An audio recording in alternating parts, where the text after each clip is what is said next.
On today's episode of Let's Talk FGO, we have news to bring you about Tunguska Sanctuary. There was a stream. We watched it.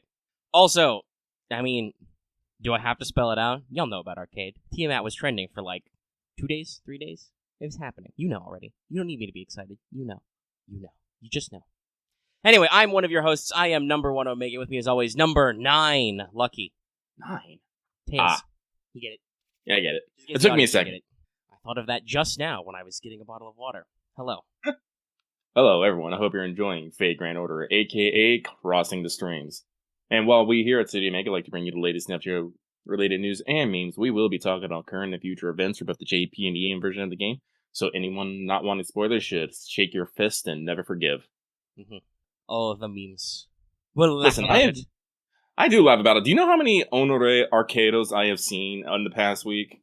We have so many. I thought about doing it, but I'm like, no, that's overplayed. You guys know already. All right. Well, we'll talk about all that down there. That's my favorite, the one that is just the JoJo meme. But we'll get all in there. I would like to remind you very quickly, this episode is brought to you by our patrons like Ado DeHarp, Agio Comics, Akazime, Architect 10, Lexa G, Carlos Dragon Ferris, Jeremy Vasquez, Jonathan Sandoval, Legendary Boston, Liam Kessler, Regent Raptor, Rogue Robin, Sharvor, Shawnee P, some guy named Bob 723, and Verret the Crow. If you like what we do and want to see us do more, consider supporting us on Patreon. That is a GIF.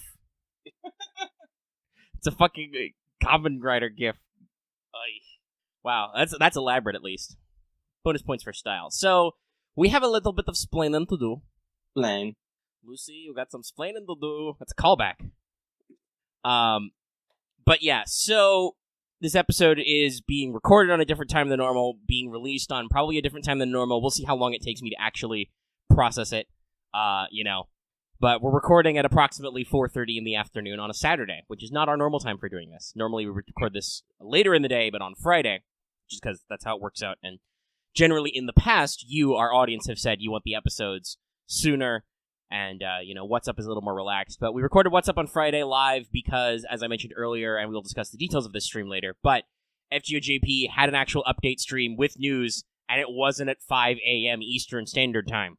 That means that I could actually sit up and watch it when it came out at 2:30. So we had a little get-together, and then we had some people not get together, but just sit in the peanut gallery and say things, which was very funny. At one point, a person not listening to the VC conversation said something in reference to news that we had reported on previously in this show that presumably most of you are listening to. Lucky made a joke with a GIF about hitting someone with the book. Just read, motherfuckers. That same person then replied to, Lucky, I understand your feeling, to which point I just shouted, irony! Because it was ironic, and they didn't understand. Dramatic irony. So, yeah, we decided to switch swaps so we can do the news. I don't know if we had to go full bore, but the next event is dropping in the middle of the week next week, so we would have had to spend a lot of time not talking about this info anyway, so, can't hurt to get a little bit ahead on the news. So, let us move swiftly on so we can hit those topics I know y'all want to hear. Mm-hmm. Or you can just skip with time codes. Yeah. But let's go ahead and check out with everybody's favorite Kohai, Mash, very quickly. Senpai!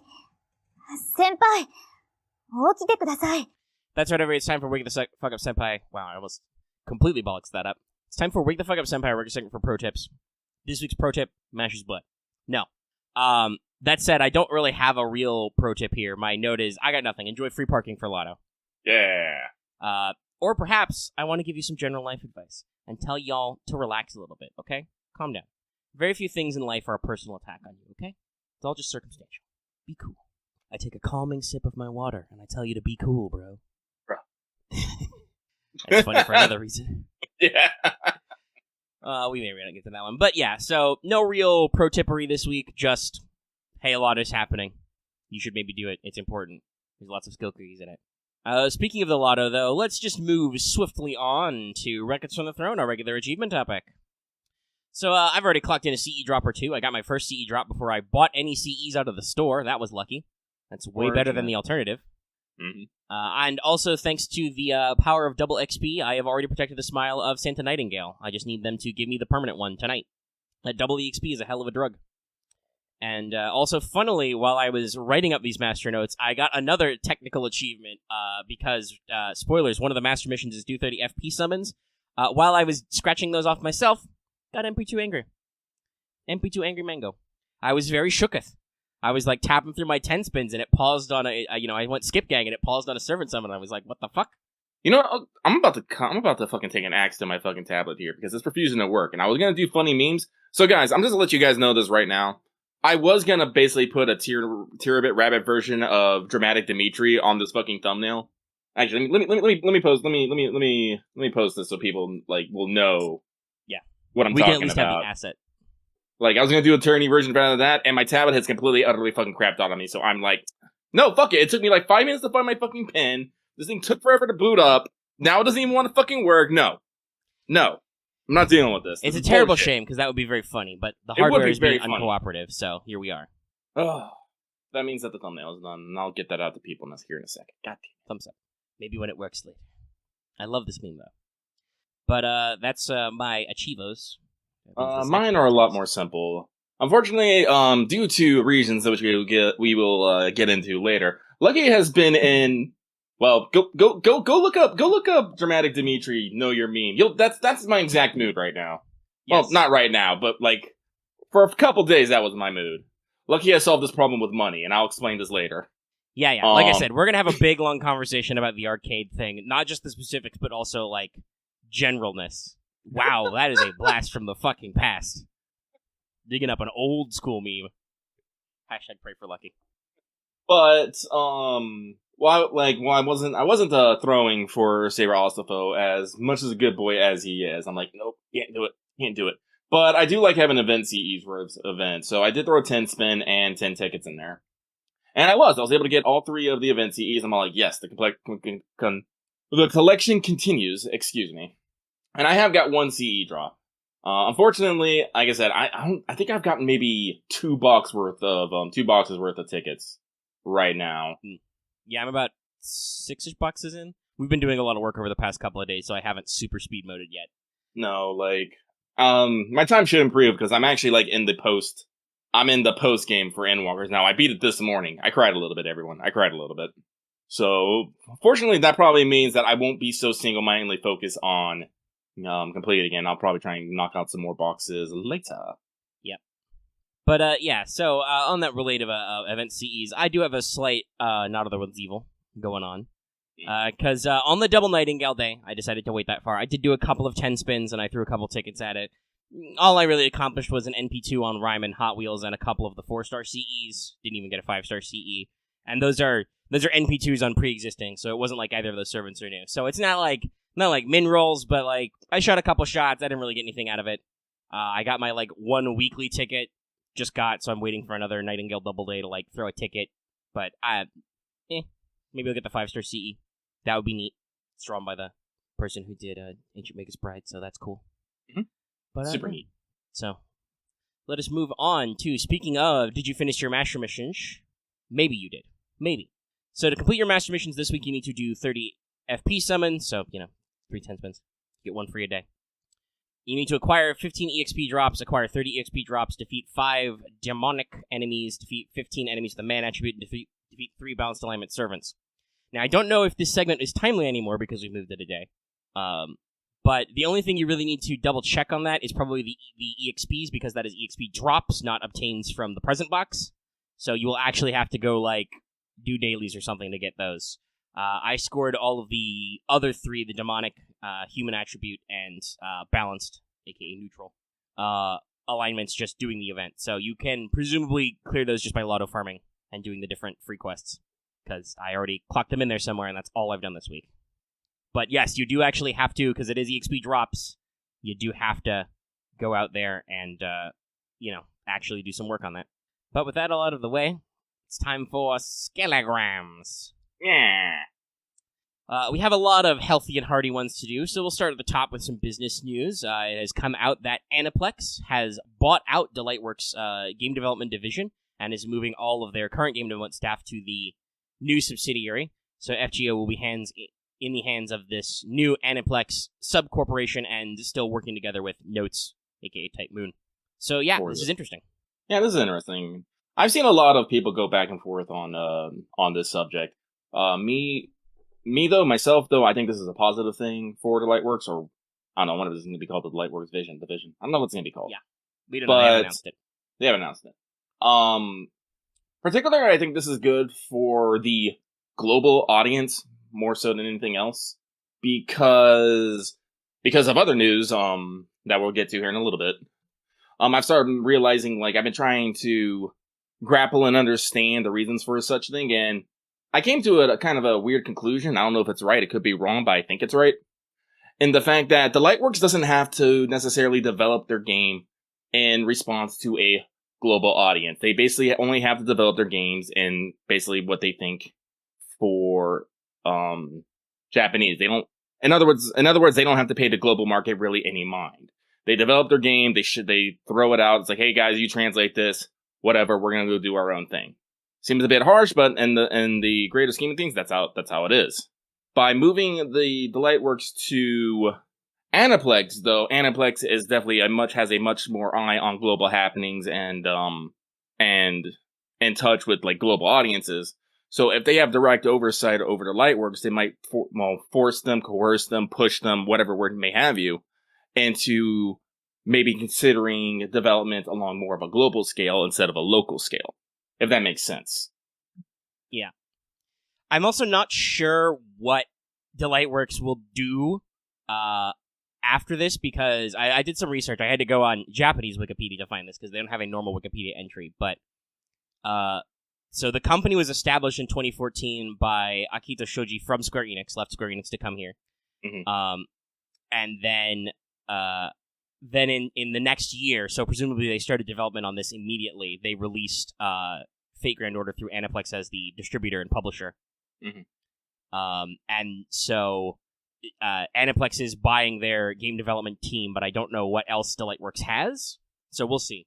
And we'll see what the new naming and everything is. But yes, I think, Lucky, you are correct. The Lightworks as a company was just like, they seemed like their only like headline project was FGO and FGO accessories. They were starting to branch out a little. Like they obviously were working on the the Madoka game and a couple of other franchises, but FGO was their first major project, and it was kind of their flagship. And they started working on it with a Japanese-focused team. Now, we talked about this before. At Delightworks, FGO has a global team, right? Like, they have teams not just to handle the EN release specifically, but they have, like, a global development team for, like, coordinating between different servers, working on expanding the market in other markets and stuff like that. So, if we can definitely take that focus to a new subsidiary, we might be able to actually get more traction over here. We've complained a little bit about how it seems like, you know, whomstever is not willing to throw a little bit of money at this problem and bring more of the ancillary media, the accessories, over here to the States, you know.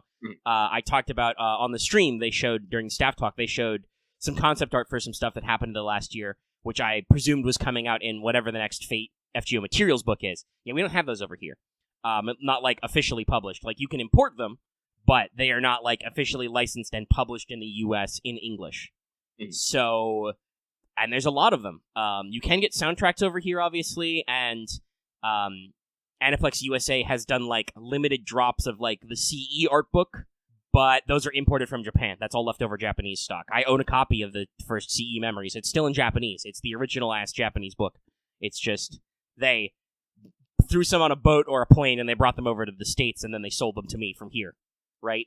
So, hopefully this means that, you know, like we said, Papa Sony is throwing money at this problem, because remember, Sony Computer Entertainment owns Aniplex, which was originally like Sony Animation Entertainment or whatever, and then Aniplex has several partners and subsidiaries, like, technically, like, Funimation is now technically, like, in the same umbrella as Aniplex since Sony acquired them, right? Mm-hmm. Yeah. And so on and so forth, so this technically means that whatever this FGO team is, they are now effectively a first-party Sony developer. Mm-hmm. And Lucky and I talked about a lot of this on the What's Up yesterday, but Sony's done some pretty good things by their first-party devs in the past couple of years. You may have heard of, you know, award-winning games like Horizon Zero Dawn and God of War. And even with third-party games, they work closely on exclusives. A close relationship with Square for Final Fantasy VII Remake, and for Death Stranding, you know, which is only otherwise available on, like, PC. So, hopefully, with FGO making money, and certainly making a lot of money again as we go through the year, those last few banners. I'm hoping that this is a positive trend towards more funding, more coordination, and like you said earlier, more brand awareness internationally, because we're gonna be talking about, I think, that factor later. And I know that Delightworks in JP is aware that their brand is international, but I've always had this impression from a lot of Japanese studios that either they pretend or they genuinely don't think of the international audience looking at their information online. Like for instance, our localization team, Albert, very aware of clairvoyance, right? Right. He goes out of his way to bring it up, and talk about how people are aware of things ahead of time. But I don't feel like anybody at like Delightworks or Aniplex US is telling Albert like how to field questions about arcade, because how do they know about arcade? That doesn't exist over there. Well, we have the internet, guys. We see the videos on Twitter. You trended on Twitter over here too. So, and I don't know. It might just be like one of those classic, Japanese stoicism things of like, if we don't mention the problem, it's not real. If we don't bring it up, it doesn't happen. Nobody gets embarrassed. So we will see if this means, more money in FGO projects, more brand integration in FGO, and, more stuff coming over. We'll see. We'll see what happens. So I think that is a decent length about that one. Let us move down the line. NA, just a quick update. The Nightingale's Christmas Carol, it came out. It started on the 14th. It'll be going until the 27th. We have no additional updates, just the event is as we covered in the pregame last week. No weirdness with the banners, no new game updates or anything. Just it's happening. Here it is. It's a thumbs up. We will talk about how we are doing in the event and story and stuff later. So let's start knocking out the big boy JP news. Number 1, Main Quest Clear Aid Campaign Part 4. Guys, they really want you to clear the fucking story. Yes, they do. How bad do they want you to clear the story, kids? Well, 0 AP on Part 1 and 2 story quests. 0 AP. That's right, literally free story quests. That is how bad they want you to complete this story. It is literally free. They don't care about you spending rainbow apples or anything to do it. They want you to catch up to the fucking story. It's kind of a big deal. And this goes for like the whole duration until, the start of the new year. So we've got limited time master missions, clear story quests, and get up to 12 Saint Quartz, some foes, and a Bond Grail. As usual, I'm sure this is all retroactive. If you clear Avalon the Fae by the 26th, you will get 20 of a new item, Stargazer Teapots. This is a new consumable item which you can activate from the Party Select screen, a little bit like the bonuses in Onigashima. And this doubles bond points earned in the following quest, including bonuses. So that's including percentiles from CEs and percentiles from Servants and event bonuses. That's pretty rad. Oh, that's exciting. And I presume that, like Spirit Vein Stones, these are probably going to like either show up in the MP shop or be like regular drops from certain events and things and special bonuses in the future. So there you go. Nice new feature. They do have a couple of clarifications. They do let you know that you will not be able to, in a good way, you will not be able to spend teapots on quests that give no bond. So I think that's no battle quests. And you cannot spend them if you are using a party of all max bond level servants. So you can't waste them if nobody can gain anything. That's good too. We also have a summon banner for this time period. It is Melusine, Fairy Knight Lancelot, and Percival. So this is a weird one. I'm not entirely sure why they made this banner here. I really don't. I think things would have been fine if they not had a banner. Yeah, and it's a little weird. We talked about this last night. This is like literally Melusine's second raid up in like 6 months, and Arjuna Altar hasn't had one in 2 years. Yeah, because I know Morgan's has already had another raid up. Did Fairy Knight, Gwen, and Tristan have a raid up again already? Yeah, I think they got reiterated on Oberon's banner. So yeah. Well, I guess it's fair because I don't believe Fairy Knight Lancelot had their second raid up yet. I suppose, and everyone else. Because she's a limited SSR. So yeah, I mean it is a little bit of a gap. That means they wouldn't have a summon banner because the Christmas event just ended, and the next event doesn't start for a couple of days. So it's still a little bit of a weird placement. Like you could probably put anybody there, and regular Saber Lancelot and Percival are permanent. So it's a weird one. It's kind of filler, but at the same time, it is kind of interesting and weird to, like, like I said, to give Melusine that rate up in the same calendar year. I know it's not it's not the same FGO year. There was an anniversary in between them, but you know what I mean, right? Like, it's the same calendar year, so it's a little weird. I made a joke that they're gonna confirming Arjuna Alter summer next year, and they're gonna make him only available for a very limited amount of time on a certain day. And then somebody else came up with an even more crackpot idea. Gotcha without replacement, where there's only 100 copies of Arjuna Alter, and so once they're all gone, they're all gone. I mean, they'd make a lot of money, but I think they won't do that because that would make a lot of people mad. Yeah. But yeah, so that's main quest clear aid campaign. Now, we got our info on the Tunguska Sanctuary event. A little trailer mini thing came out earlier this month to let you know this is happening. Mm-hmm. But we have some more details, but not full details because the event isn't actually happening yet. The event will drop on the 22nd. It was confirmed earlier this week, and then again on stream, there will be a raid event with 4 raids scheduled. They even have the schedule to let you know what days they will be starting the raid and how long they will be running. I believe they are global raids, so get ready for speed. Speed, you. And you'll be fighting some old faces, it appears. So My thirst for drag is eternal. Mm-hmm. So the stream dropped a CM for the event, so got the full thing. You got your 15-second and your 30-second trailer. By the way, actually, I should point this out. I had the weirdest experience last night. I was trying to go to bed after watching an FGO stream. Once again, watching Bob Ross slap canvas with palette knives. And I got a fucking 15-second YouTube ad for FGO.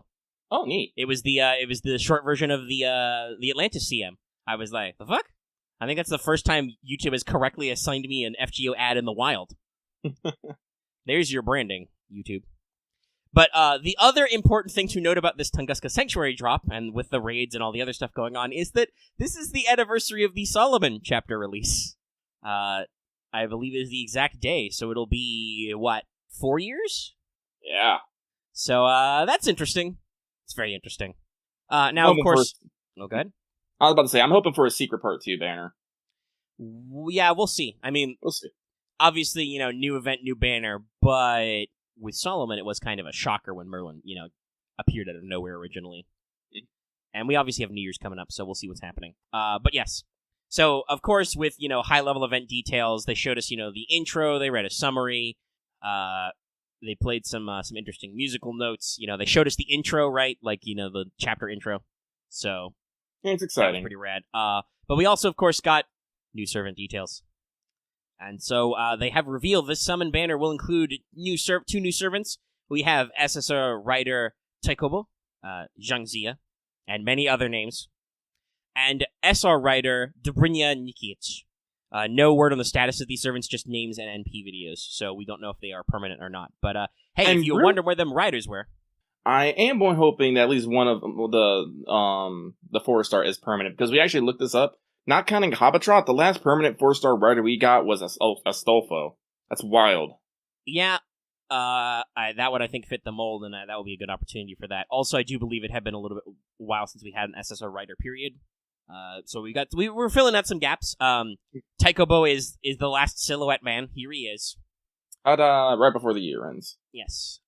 So they had a lot of planning ahead of time, and there are a couple interesting things about this man that we can talk about. Zhang Zia, if you don't know, he is a slightly famous Chinese noble. He was in the I don't know what exact period of Chinese history. I'll call Dallas, but Dallas was asleep or something, because otherwise he would have been exploding, I'm sure. But he's a celebrated member of the noble class and a master of strategy, another strategian, as you do. He wrote the 6 Secret Teachings, one of the military classics of ancient China. But also, he is involved in a lot of mysticism and mythology. God, the one thing I hate about double monitors is my cursor clicks don't go to my eye. I'm like, I want to control F on this browser. No, I'm looking at Discord because people are posting things and I need to get rid of alerts. So Zhang Zia is historically, because remember, Daji was a historical person that later they said was a fox. Mm-hmm. He was a servant of the Shang dynasty, and then he found that he didn't like them, so he helped a couple of others rebel, and so yes, he is associated with removing the king and his concubine Daji. But this would have been historical before all that. But he does also have an association with a lot of mystical stuff going on, and including investiture of the gods. He is sourced as being Daji's arch rival. So, of course, he shows up in the Tunguska event with Vich, who has claimed she is channeling her Daji energy. Also, they called him Taikobo on stream because, very famously, that is the name of the protagonist of Hoshin Engi, or Soul Hunter, on older school manga, which I'm sure a lot of the a decent number of the Japanese fan base probably gets that reference from. So we'll see where that goes in, but it does appear that Taikobo has a decent history of being in some video games and stuff. So got some classics. And the other one though, that's also funny. So we have one of them Fate brand gender flips. Dobrynya Nikiich is a popular bogatyr from Russian folklore. So basically the equivalent of like a knight of the round table, a knight errant, a paladin of Charlemagne kind of thing. A heroic knight epic. And has a story involving hanging out with dragons and stuff. Yeah. And not trampling dragon pups. So there's been a few adaptations of this, so we get, well, no, we don't know the reason behind this. We don't have any fucking details. Don't ask me these questions. They literally just show an NP and a name. I don't know shit from shit. Ask me these questions when this servant is actually out and it has a profile. I do know that there are some lady characters in some of Dobrynya's more notable myths, but But yeah, there's a giant dragon. No, there's not usually IRL stuff we can point to. Yeah, but we don't know what's up yet exactly because we don't see all the things. What the fuck? Sorry, I'm once again sometimes confused by the nature of Wikipedia. People are giving me information I don't have sources about. So I'm like, they're talking about who Dobrynya married, and I'm like, well, I've got a note on the Wikipedia that I found where there's a word Polyanista, which links somewhere. It just links back to Bogatyr, and the word doesn't appear again. Wikipedia, that's not an appropriate redirect. That redirect doesn't answer the question of what the fuck that thing you linked was. And if I had more time, I would yell about it out there. Yeah, so I'm just seeing Polyanista is a I see references to like Slavic Amazon warrior woman. Oh hey, there's literally when I Google it, there's somebody who talks about the talk in there. Yeah, it just says it says female Bogatyr. So that may also be it, because there are lady warriors in Russian folklore, and Dobrynya was associated with it. They decided to just roll that together. I don't know. Like I said, we'll find out cold hard facts when they have profiles, but they do not have profiles. Therefore, we shall only speculate, and we will not speculate heavily. But yeah, both of them look interesting. Dobrynya has some interesting, like, one is a literal dragon rider. But also summons a big 3-headed dragon, because Slavic dragons often have lots of different heads. So, also, by the way, I'm sorry if my Russian pronunciation was awful, comrade. I can only do Russian accent when it comes to sounding like Soviet. Moose and squirrel. Nuclear vessel. So, yeah, I don't know about my pronunciation for that. There's a reason why I'm saying Taikobo and not trying to say the Chinese name. I know my limits on that one. But yes, both of these servants look interesting. Taikobo has a funny thing with the fishing rod. I'm not sure what myth that's sourced from, but it's apparently a thing. I know it's like enough of a thing because in Final Fantasy XI, that was an item you could get for fishing subquests, was Taikobo's rod. So, like, apparently this is a big meme. I'm going to assume that's why he's a writer along with being a tactician, even though he seems mystical. But, yeah, this is a funny one. I think earlier on stream you were like, yelling out, is that Abe? Yeah, it was not Abe. No, but it's a similar kind of character. Oh, yeah. He's playing the Abe no Seimei role for Daji, so we'll see what happens. See what the haps is. Good? Yeah. The big thing I'm more concerned about this event is more characterization for Koyanskaya. I'm hoping they're going to do the thing like they do at some events, is after you beat the event, it opens up new voice lines and whatnot for the character. Well, no, they're not pretenders, because they announced them as writers. This isn't like an Oberon thing appeared in story. They announced them as writers. They're not allowed to... Like, I'll say this, like, he looks sinister in the thing, but they cannot lie to you in press releases, guys. If they say he's a writer, he'll be a writer. It's not like a story thing where the banner's later. They've announced the banner. He's a writer. So, stop trying to attribute pretenders to anyone who might conceivably betray you or not appear what they seem. That's not how pretender works. Stop it. Yeah, it's not just this character is sus pretender. No. Yeah, this will be funny, but on the other hand, I want Blue Eyes White Cat Girl, so we'll see if Weird Fishing Man. And yes, Weird Fishing Man is very sinister in the trailer.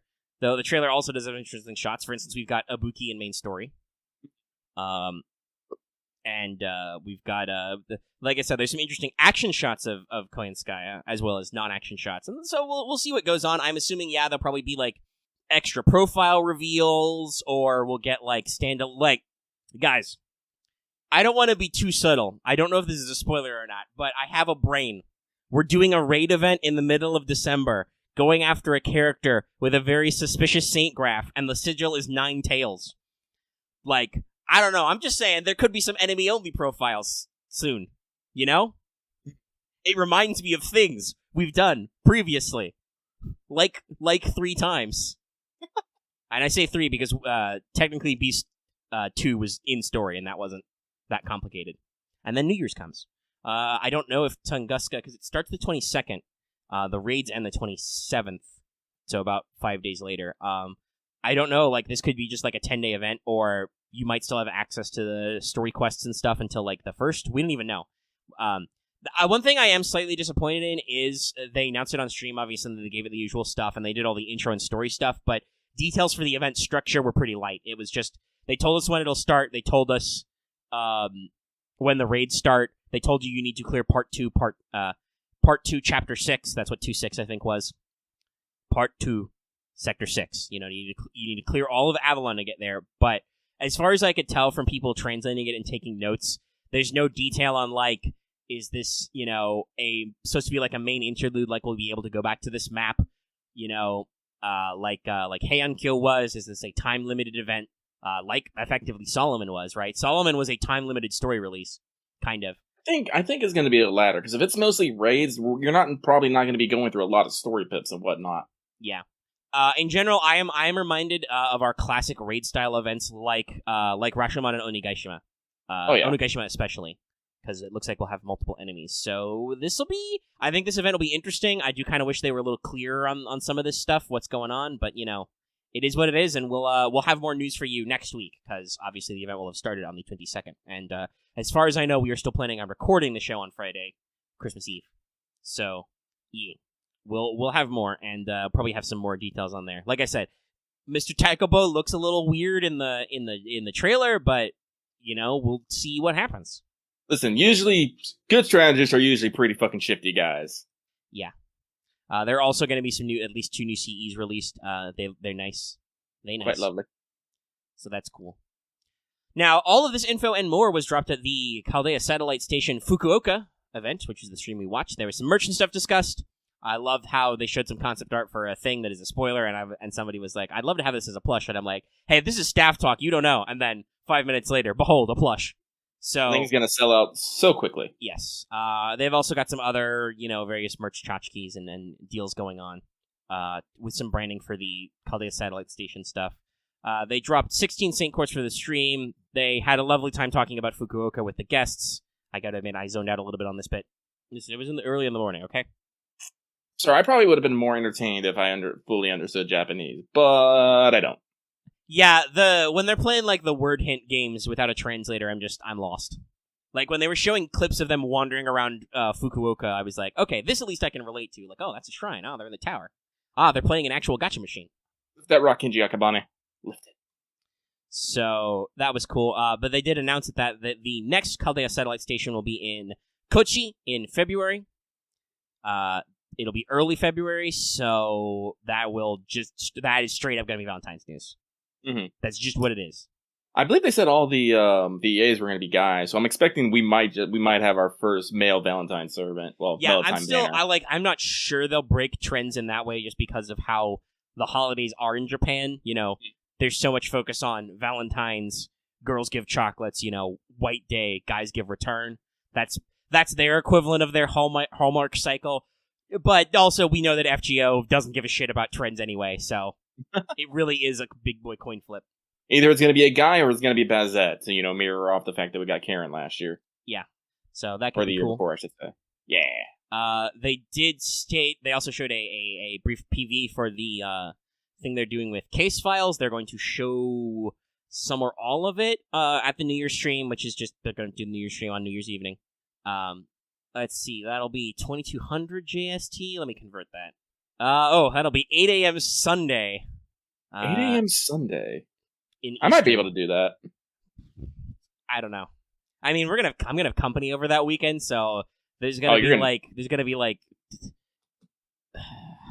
I don't know if there will be less than 2 digits of children in this house, so I may be awake at 8 a.m. So nobody will expect to see me at 8 a.m. On December 30th. So I don't know. I'll see where I'm at. If nothing else, it means when I wake up, I can watch the archive, right?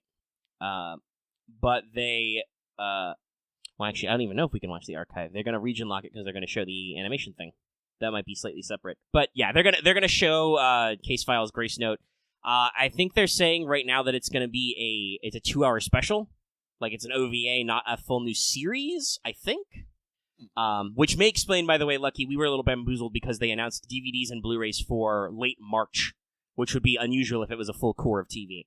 Okay, this makes sense. But if it is like a 2-hour like OVA special, that makes more sense for why it would be so quick a turnaround. I do not know if they will show the whole thing or they'll just show like a part of it, but they're going to show that at New Year's. They're going to have New Year's guests.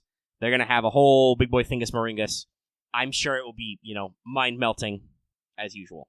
So, let's see. Let me check the mission clock. 40 minutes on this. Well, the Tunguska thing was a lot of stuff. Oh, yeah. I said the show would be top-heavy earlier. It's front-loaded.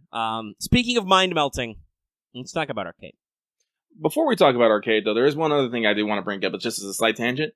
But we do have confirmation that they are making a Mahoyo no Tsukai movie. Oh, yeah, I think this was actually announced on that same stream with the Arcade news. Yes, it was. Yes, there's going to be a movie film adaptation of Mahoyo. So, I believe the way I phrased it was, somebody heard my angry yelling last episode. Or 2 episodes ago, whichever it was. It's some time ago, but no, this is, this clearly means that we're gonna get the Mahoyo collab here fairly soon. I feel it. I feel it in my bones. With Tsukihime apparently on pause until Nasu finished the second part. Which, by the way, that was also in this stream. 25% off Tsukihime if you can buy it internationally. Not translated, of course, but it's out there. They also announced that they're going to have news about Melty Blood DLC soon. It's funny. Staff talk is like super fast. They like go through shit so fast in those 30 minutes, but like it's all on point. And then the actors come around and they kind of. I don't really want to. Well, they faff around, but like they fill airtime right to like get people interested and like speak to the audience because they actually had like a full blown stage and an auditorium audience this time. Mm-hmm. And like I think for touring it's a little bit like when they did the USA tour here, right? It's like they make sure to let the home audience feel good. They talk up Fukuoka and stuff like that. Just like how when they've brought over people to USA, they always make sure to show their fucking USA vacation photos and blah blah blah. What have you been doing? Shout out to the home team kind of stuff. But like that's considerably more lengthy and padded than staff talk is just news. I'm wearing a Buster shirt under my arts hoodie. Boom. Great joke. But yeah, so Arcade. Honore Arcade. So they're gonna be dropping their next story bit here. I don't know. Very soon. But there have been previews and things abound, and there was a dedicated Arcade stream. Yes. One of the guests on the stream was Aoyuki, and we should have sensed danger. We should have. Because at the end of the stream, and I've skimmed through it for reasons I'll elaborate on later, but at the end of this stream, they reveal, in fact, Tiamat Larva, summonable Tiamat, is here.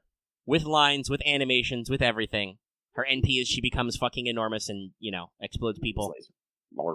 Large. It's and as an alter ego, it's almost like I exactly unpacked how this character would work. I mean, independent manifestation is a hell of a drug. Yes. But it's, there's a great Tiamat face. I love using it for everything. Just kind of a merp face.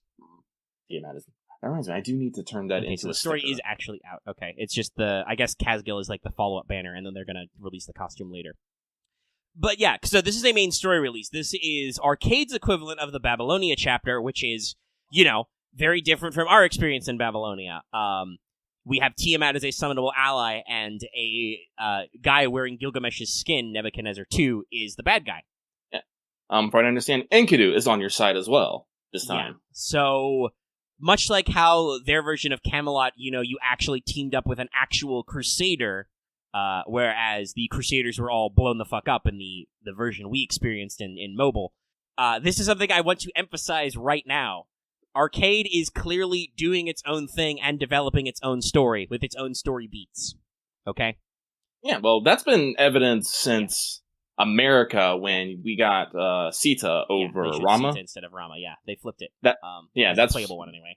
Yeah, so that's what I was saying. The thing that kills me, it's like, and normally I would not necessarily begrudge Arcade doing its own thing because, here's the thing. Arcade has to be different from FGO in order to actually stand apart and, gather attention. If it was literally just doing the same thing as FGO, why would people actually, spend oodles of money on it to play it? Yeah, because Arcade is expensive. I'm sure it's expensive to run, but it is expensive to play. You need to, buy playtime, buy sync courts, etc. So, yeah. It's kind of if you're playing it, you are a hardcore enthusiast, and, like you said, doing those different story beats is part of the appeal to the audience. The thing that actually genuinely upsets me is not so much that, well, it is the fact that it's Tiamat. It's the fact that it's Tiamat from our world line. Yes, I think I talked about this early. We don't have full access, but this Tiamat has dialogue which is similar to Tiamat's limited dialogue in the Babylonia anime. So basically, Tiamat spoke about how one time she was defeated, and we told her it was okay to rest. And she's like, okay, I go sleep back now. But then she sensed that trouble was happening over here in Arcade Land. And it was all like, well, my children are about to get their ass beat, and I'm not okay with that. And sent Larva over there. Yeah, so, yeah, there's some interesting things going on. I'll say it this way. I was not, as emotionally vibrating as a lot of people, but no, it hurts. We've been talking about playable Tiamat for fucking ever, And that's the thing that gets me is Tiamat was something that was, for better or worse to say it, ours in FGOs, something that we have because we have a history of literally booping beasts on the snoot, and they're like, all right, we friends now. Literally. This happened several times. Yeah, and it was always kind of a question mark once they made playable Kiara as the alter ego, Tiamat went. Right? Tiamat went. I think people were already saying that when the story in Babylonia ended, but from the moment Kiara has been summonable, that has been a question mark, right? Yeah, Tiamat. Then we got Kama, we've seen all that, and we got this, and then Tiamat. Koyanskaya is something, even if it's Koyanskaya of Light, we've had relationships with whatever the fuck is going on. Both of the potential big bads from Heianko, whatever that situation is, are summonable. Mm-hmm. We can say it this way. I don't think this is a spoiler. As we've seen in the first part of Atlantis, Zeus is clearly the Lost Belt King, but he is not summonable. So there are some holes in this argument, but usually we get to we beat up bad guys and we get to summon them. And if we don't get to summon them, it's usually because their part in the story is not done. So the fact of it is, Tiamat has been something that we have been wanting for a long time, and Arcade gets it. Arcade gets it, which is okay, except for the fact that we don't have Arcade on a global market. As far as it's concerned globally, Tiamat is on a niche game. Mm-hmm. And honestly, I don't know what the numbers are. Compared to mainland FGO, Tiamat is probably on a niche game. I know that they have full teams, and like I said, I want to emphasize, they are clearly putting work into Arcade, making it its own thing, which I appreciate. Yeah. I appreciate that it is not a cheap knockoff, right? Listen, it's not a cheap cash grab. There's an image over here, spoiler. There's spoilers here, guys, but there's an image, they might get, Mother Harlot as their quote-unquote beast. There's an image, I don't know if it's true or not, but I saw it, I'm like, it might work, something horror Babylon. Oh, there's definitely the Nero Mother Harlot image somewhere. Yeah, so, that doesn't bug me, literally at the end. No, that makes perfect fucking sense. It's a story thing. You have your own thing. It's your own special thing. That's cool. It's like why I'm not necessarily I'm not upset about prototype Merlin because guess what? It's the other version of Merlin. I'm not upset about Sita because it's the other version of Sita. Not upset about Jocks. Jocks was cool, but I didn't really know about him. And then we got Femjock, and I was all like, So we still kind of got our own thing. Yeah, they did their own weird reverse, which that's one of those things where it's like that for a while that was our big victory over Arcade. It was like, okay, well, so they got some exclusive stuff, but we got Lady Jocks who's like all tentacly and stuff, and that's way cooler. I checked on this. They got Satana, but they don't actually have a basic coup or coup caster. They only have Satana and coup alter. Do they have coup alter? Okay. They have coup alter. I thought he wasn't playable and they did have caster. Wait, no, maybe they do have caster. No, they do have caster. They do have caster it's, and regular alter. coup, and they don't have proto regular, and I think coup alter is just a boss you fight. I don't know if he's summonable. I'm not sure. Let us know, audience, if you know. So, and of course, they got their special seasonals, but guess what? We got a bunch of seasonals that they still don't have either. You know? Yeah, I mean, the fact that they're doing their own independent seasonals means that they're not doing our seasonals. I mean, Suzuka's a gut punch, but it's still it's different. And I want to put this out there: there is still always that we have this weird nugget, right? Where they did Da Vinci Small. Okay, so he was summonable. All right, okay. So they don't have regular coup, which is interesting. Yeah. So we had this first thing with Da Vinci Small. She was just a welfare basically over there. She was a promo for Children's Day. And I think it may have even been less than 6 months turnaround. She was summonable as a full-blown, much improved servant in core. And the characters are not technically the same, given the fact that Arcade hasn't left part 1. Their small Da Vinci is probably Da Vinci prototyping that backup body, right? Mm-hmm. Whereas we have the full version for us, but it's still it was an interesting carryover that kind of put others. Okay, guys, stop worrying about Solomon exclusive to Arcade. That's a dumb worry. We literally met Gatia in Atlantis. He's actually in our story. I'm as much as the conspiracy as anybody else, but it's not just you, it's everybody. Well, Avenger Boudica's not real. Also, we're way past that point, so I don't know if you have to worry about that. They did whatchamacallit long ago. Septum. That is also another thing. I don't think you have to worry about out of nowhere exclusives. The exclusives are all tied to the story. Proto Merlin appears in America, where Merlin first showed up in person. Sita is there instead of Rama as the playable servant. We had that whole confusion in Camelot. It's the same with Babylonia. The sides have flipped. A guy taking over Gil's body.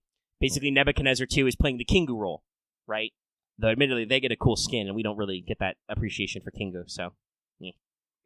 At least they reference it in Enkidu's interlude. But, and then, Tiamat and Enkidu are on our side kind of a thing. Lucky, you said it best. There are parallels, right? Right. We are seeing two separate world lines that cross over. The Tiamat thing, like you said earlier, that's a bit of a sucker punch because they explicitly clarify that it's our timeline's Tiamat is gone over there to help. And I'm like, but what about over here? I need your scarf here, mama. Also, the fact that, I don't want them to undersell the art, but the fact that the Arcade team is killing it with the art also kills me. But so I think we can roll this up to that point I made earlier, and you made earlier as well, talking about how this new takeover of Delightworks' game division could work, right?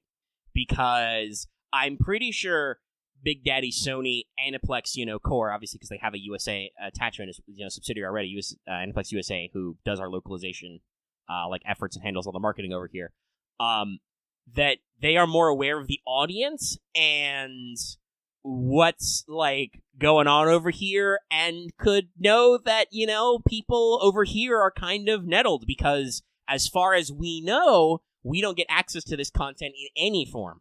Nope. Well, that's not entirely true. Lucky, do you want to tell that story right now, or do you want to save that for later? Yeah, I'll tell it right now. Okay. So, as everyone can understand, I was quite upset. I was very upset. 200% mad. Mm-hmm. I was quite distraught. I actually was so upset, I basically pulled rank in our community, and I forbade the talk of Tiamat in our basic channels, and I said they had to go to spoiler. I have been real lucky. We were recording progression when that happened, and I was kind of like, oh, thank God, because the Tiamat discourse, as we say, had devolved into just a giant clusterfuck of just people reposting the same images over and over again, and woe is me. Well, oh, excuse me.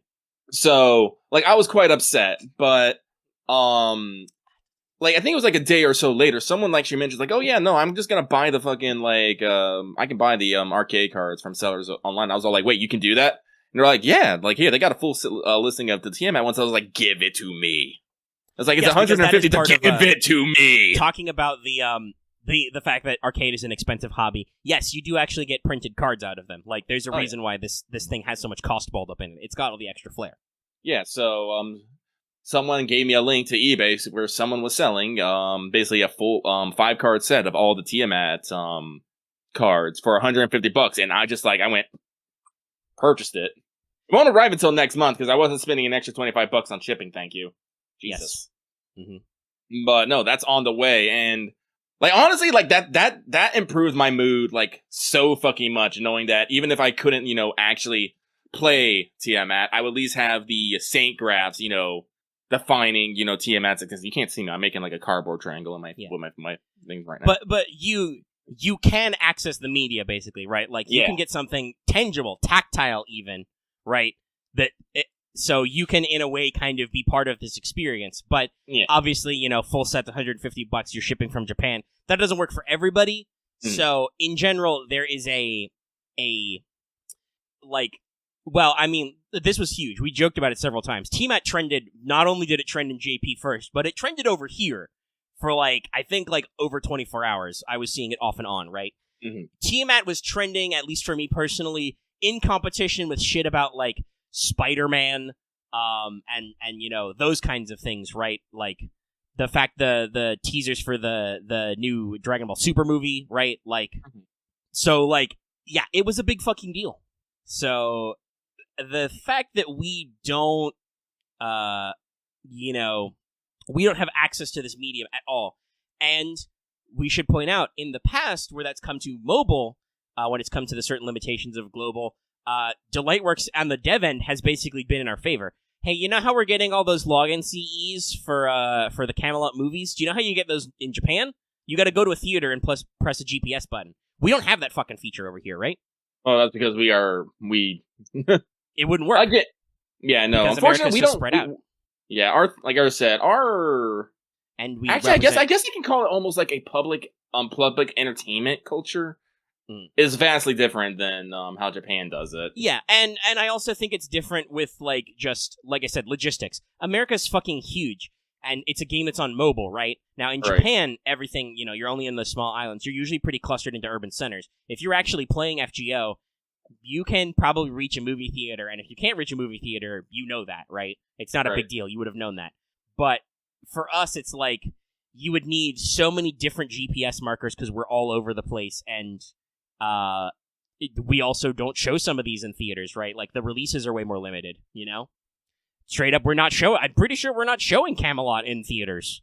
Oh, by the way, we did get Blu-ray news for Camelot Part 2. That'll be later this month, same day as the Tunguska, and the solo and Blu-rays will be January. Further news heads up. But yeah, so, I am sure that somebody at the Aniplex, Delightworks, whatever we're calling it, team probably doesn't want to, angerify our entire server side. They're not out to get you personally. That was my note about just calm down. This isn't a personal attack. I've spoken to some people in our community who are like, I see this as a deliberate thumb in the eye. No. It is not that. It is definitely not meant that way to us, and it is probably not meant that way to the general the general mobile audience, let alone the English server audience. It is not meant as a personal attack. It is part of their strategy and their, I assume, long-term goals planning Arcade to actually, deliver this content in this own unique way so that it appeals to people to bring them into the arcades, because I'm sure renting Arcade is very expensive. It's probably been very difficult during the pandemic. And so it is part of a whole marketing scheme. And I will double down on these arguments in a second, but Lucky has stepped away. So I'm also going to step away for a second. Pause the audio. All right, unpaused. Yeah, so I was just saying, Lucky, that I know some people have interpreted the Tiamat thing as, an act of malice, either against the mobile player base or against the Western player base, and I was just saying that is not the case. No, it's an act of business. Yes, it is not a corporation's work, and Arcade has to sustain itself. It's got to do new content to bring you in. Otherwise, there's no point in running these machines in the back end and supplying them with whatever card stock they need, because they print the physical cards, right? Right. But I think with kind of like the emotional...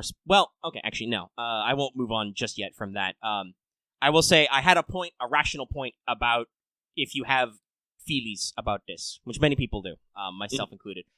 Like, if you generally want to raise a little bit of a ruckus, and I don't just mean like, yell online in our Discord about, burning down arcades or whatever, even as a joke. If you want to actually, like, do something that maybe people are going to see, obviously keep your eye out for FGO questionnaires. Make sure to, include questions about arcade in there, or statements. Remember, Japan has made major business decisions. The JPN has made major business decisions based on what people are saying. Like, the reason why we have a Babylonian anime and then the Camelot movies is because people ranked those the highest two stories they liked, right? So always let your voice be heard in those questionnaires. They do actually pay attention to those. But here's another theoretical thing. If you if you don't like, or if you are concernicus about, arcades, like, ongoing presence and content and it not being accessible to you in the West, I have an idea for y'all. Something that may be a way to actually, kind of let your notes be seen other than just rambling on Twitter. Though I do know that both Aniplex, like USA, our localization staff, and I think even some of the Japanese devs do check social media. Kenji Akabane, I believe, talked about some of the memes they had, and I think during staff talk, one of the staff members mentioned Twitter trending as well. It happened on the stream. They talked about social media a little bit. So that does kind of work, but you never know if that's focused. But here's my theorem. If you go to FGO's official Japanese YouTube channel, you will find the arcade stream. It's a couple of streams back. It's not the latest one. That has about, I believe, 2.7k views right now. If you are upset by this, or if you would like to let them know that you would like some your voice to be heard as a potential customer, consider dropping that stream a dislike. Our videos usually get around 1k views. If they really pop off and grow, which this one might, I'm going to do kind of a clickbaity but true title. We can get about 2k. If you are listening to us right now and you go dislike that stream, I know dislikes are no longer public, but as a guy who has a YouTube channel, we still see the ratio on the back end. So if they have people actually paying attention to that outlet, they will notice that there is an unusually high dislike ratio, and they may actually wonder, oh gee, what's upsetting people? And you can say it in the YouTube comments as well. I don't know if they will have translators on staff to read those, but like, consider, just giving them stats and hard numbers to look at, because, like, obviously there's a certain amount of zeitgeist about yelling on the internet, right? You can understand how people are feeling based on their yelling, but that can move pretty fast. As a hypothetical example, WotC, Wizards of the Coast, was trending a little bit over the past couple of days. First, because apparently there was some hot water with some credit in the Strixhaven book they just released, but also they've just done a massive errata update to certain default settings where they remove a lot of commentary about default alignments and kind of like the classic D&D thing of like, yes, all dark elves are slavers and sadists. Beholders are xenophobic. Apparently they're trimming down on some of that, which I think some of that is okay, but some of that feels a little whitewashy. But anyway, well, that's a different discussion. That might be for What's Up next week. So the first couple bit I saw this trending was people complaining about these changes. Then I checked together in a day, and you know what messages are popping to the top on trending? People being like, yo, what are these people complaining about, right? So the natural news cycle of something trending, you can see both sides. I know, for instance, people in Japan are very emotional about the Tiamat release, but I don't know in what way. Like, I have translated some artist tweets, and, like, I don't tell if they're, like, upset or they're just happy that she exists at all, right? Right. Because over there, hypothetically, they could go to an arcade and see Arcade Tiamat. But for here, it's different. So consider cold, hard numbers. If you are upset, consider dropping a dislike on the stream, and if that ratio gets big, they'll probably poke that. They'll probably figure out what that is, and they might realize, oh, wow, these guys are serious about this interest. Or not, you never know, but at the very least, if you give them a number they can verify, that is probably more effective than just yelling about it in our Discord, which I do not think anybody at Aniplex or Delightworks reads. But Albert, if you're listening, we'd love an interview. We promise we won't yell about you at About Arcade. If you need to have like Aniplex people on the line as well, so nobody says anything wrong, I'll do a full boy edit. Call me. I think our business email is linked in our YouTube profile. But yeah, so like that's my like. If you want to try and like maybe take some of that pent up feeling and use it in a, I don't know if it's constructive, but in a way that may actually be noticed. But also, I want to speculate a little. All right. Because there's mostly, well, yes, obviously, like I said, I had some emotional tension about this myself. I had my own thoughts. I even thought of the dislike plan, crunching the numbers. But you know what I'm mostly left with this arcade news, Lucky? Questions. I have questions about what's going on here, okay? And I have questions about their long-term plans as well. Because, like, obviously, I think that Arcade is doing some of these heavy-hitting servants, one, because they've probably planned it that way. It's part of their business plan. Yeah. And their story plan as well, because they obviously are doing unique story things. That requires writers and planning, even though I don't think there's an excess of in-game dialogue in Arcade, if I remember correctly. But somebody still has to, like, figure out what the fuck the plot is. So they're spending time on that. But I also wonder if maybe we aren't making sure we hit these heavy hitters because they are trying to make sure that Arcade lives long enough to get through this part 1 story and tell the story that they presumably have all assembled, right? Right. So, like, they are trying pretty hard to keep Arcade relevant because they have clearly planned ahead and they have somewhere they're going with this. And I want to know where it is they're going. Like I said, I have questions. My personal first thought was, I was wondering if, you mentioned this a couple of times, and I think we've made this joke before ever since the Moonlight and Lost Room collab happened last year, that they could easily do an FGO Arcade collab with FGO. That's on the table. That's an option they can do. Yes, it would not be weird.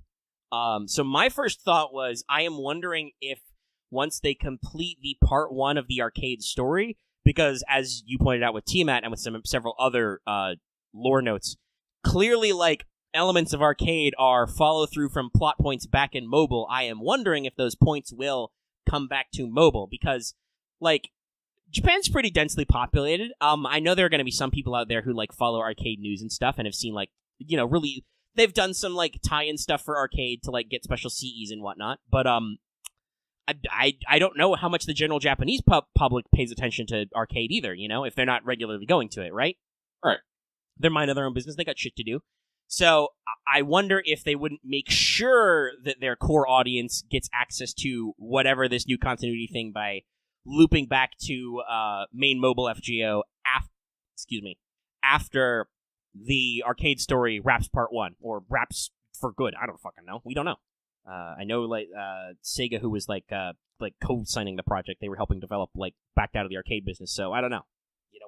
We might be getting close to a conclusion where they're not going to do any more new content, or maybe they will. We don't know. Questions. While I was discussing this the other day, Dallas, one of our mods, also had an interesting crackpot theory that he wondered if they weren't, because they're getting close to wrapping up the part 1 story, obviously. Presumably sometime next year they'll have their Solomon equivalent if the whole thing isn't finished in this release, which I don't think it is, because they announced that you'll be able to get that Nebuchadnezzar 2 costume in January. Because they announced Caskill for Arcade. But his wonder was if they aren't going to, after they complete that story, they aren't going to basically package that up into like a PC and console release and ship it out internationally that way, because then the content is all together and you can just do like one contiguous piece. We do know that there is a PC accessible and runnable version of the source code for Arcade that was leaked, acquired, mined, however somebody got it, I think a month or two ago. It does not run on any old PC because I believe the connection to the FGO Arcade servers are blocked. Basically, it's, an unauthorized connection, but somebody has an access to the game in its game form that is, like, hypothetically runs on a PC. So we know that's possible. I'm very curious where this is going to go, and I will admit, I will be deeply disappointed if it doesn't go anywhere. Like, if they just do Arcade things and it stays in Arcade. Hold on, sorry. Discord locked up for a second there. It does that sometimes. Discord, can you clean up your business a little? You're like getting extra CPU cycles and instances in there, Can you clean that up a little? Make that a little more efficient? No? Okay. But what I was saying was that, like, yeah, we don't have access to this Arcade content in any, like, playable format. Obviously, we can touch the machines, as it were. You could go over to Japan, hypothetically and play arcade, and you can order the cards and stuff. But we can't actually like really get into the nitty gritty because it's also still all in Moonspeak. So I would be disappointed if at some form like they don't wrap that back to the core mobile audience, which means we get to experience it as well. But that's really all I got on that one. Any final thoughts from you, Luxter? No, not well, I guess. Like, honestly, it also depends on, like, how, like, Arcade is actually doing it sale-wise. Once they actually get done with their part 1, they could just be all like, alright, that's a wrap, we done. Package it up, send it out, move on to the next project. And... Sorry, go ahead. Cause, like I said, like, arcade culture is still thriving in Japan, but ever since COVID, it definitely took a definite hit. And like I said, Sega's been pulling out, there's been, certain arcades, going under and whatnot, so... I don't know. They might push to try and I'm pretty sure they have their end of their part 1 story written plans, like what Severance are gonna have and all that crazy stuff. But unless they get like what's the word I want to use, like a big influx in there, because even though I don't know how wild people are rolling for Tiamat on arcade, I really don't. I don't have numbers. Yeah, I mean, like we said, we know that that people are excited. It trended in JP Twitter. I've seen a lot of artists doing fan art of it. I've seen a lot of, them yelling about this kind of stuff, but we don't actually know how that translates to numbers, So, like I said, they could do a port, they could just wrap up development, and then port that, just as a complete package. I don't know what they do.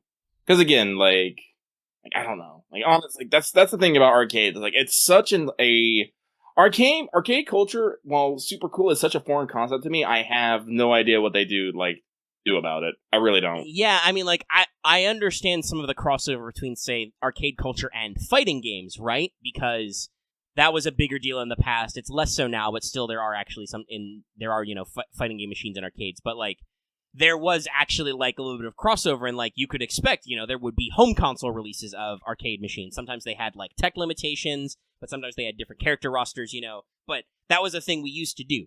But with modern games, I don't know, Mm-hmm. I know that for like I said, for Western developers, it used to be a thing where you would package up arcade releases and send them to the home, because that's a bigger market base. Straight up, you don't get the continual market base usually because, people can't feed quarters in the machine and it's not designed that way. But you have a much greater market hit zone when you can release at home. So, yeah, like you said, I don't know. Maybe they will, design a home release after they wrap the story, because they will want that's a complete package deal they can sell for, $50 or $60, whatever. Mm-hmm. I don't know. I think the thing that's most interesting about this is that Arcade does all this big news, and then that Aniplex announcement hit. It was within, I think the same couple of days that, Aniplex is acquiring Delightworks' game development team and is porting over all the employees. So I'm very much wondering where that'll go. And not to be too cynical about it, but I would suspect Sony, now owning this property, would probably be asking questions like, hey, why isn't this on a PS5? Because that seems to be a thing that they do, They're scoring a lot of exclusives, so we'll see what happens in the future. I am like I said, I'm nervous that it's gonna turn out to be truly, I don't want to say truly nothing, but nothing further. They'll complete the arcade experience and just keep going on, even though arcades got weird because of the Backstreet Boys reunion tour. Mm-hmm. And just they'll continue to run the ship exactly like they have, and that will just be kind of disappointing for us because we're not on that boat. But I'm kind of hoping that, with more money, maybe a more, internationally aware business team, and like I said, just general ruckus from the West, they might realize that, they could hopefully figure out a way to loop us in. And you guys are spending shitloads making anime and stuff, and, there's some stuff we lose out on that I understand, we don't get standalone apps for, on the App Store for, April Fools, right? All right. It's a shame, but they don't port those over. Probably because, translating it and doing them and then dropping on the App Store only to take them away after 24 hours probably is too much of a pain in the ass, right? Mm-hmm. Because not only do you have to, change all the text and the graphics and get it approved on there, but then you're only doing it for 24 hours. It's probably not worth it for the team when they've got monster motherfucker script Avalon to get through to translate. and approve and all that other stuff. So, yeah. But at the same time, they usually try to do something to, like, still make us feel those feelings, right? Like, they'll do little web games, which are easier to do, and are usually pretty fun. And they'll give us, President's Day campaigns, back-to-school campaigns, Thanksgiving. Like, they'll throw us a bone to make us feel like they are aware of us and appreciate us, and I'm wondering where that love is in arcade, and I hope it comes. Yeah, somebody brought up the Lawson collabs. Yeah, we don't get those. No 7-Eleven collab. But we'll throw money for bus wraps in downtown LA. I mean, that's advertised. That's... Oh, yeah, I mean, marketing is a separate budget department, but still, like, we're not afraid to spend money over here, so, throw us a little bone, guys. Like I said, hey, I'll pay, $50 or $60 for an arcade port. God knows if I'd spend money, if I assume you would have microtransactions for more Saint Courts, so God, who knows how that would work out. Well, actually, that's a good question. Do they even have, like, a friend point summoning thing? Yeah, they would have to rework their economics, as you always do when you switch from an arcade machine. I assume they would because you would be paying the game standalone, you're not paying to play, like, at the arcade, you're buying it and downloading it. Presumably, there would be some, like, prepackaged stuff they could give you, but yeah, I don't know.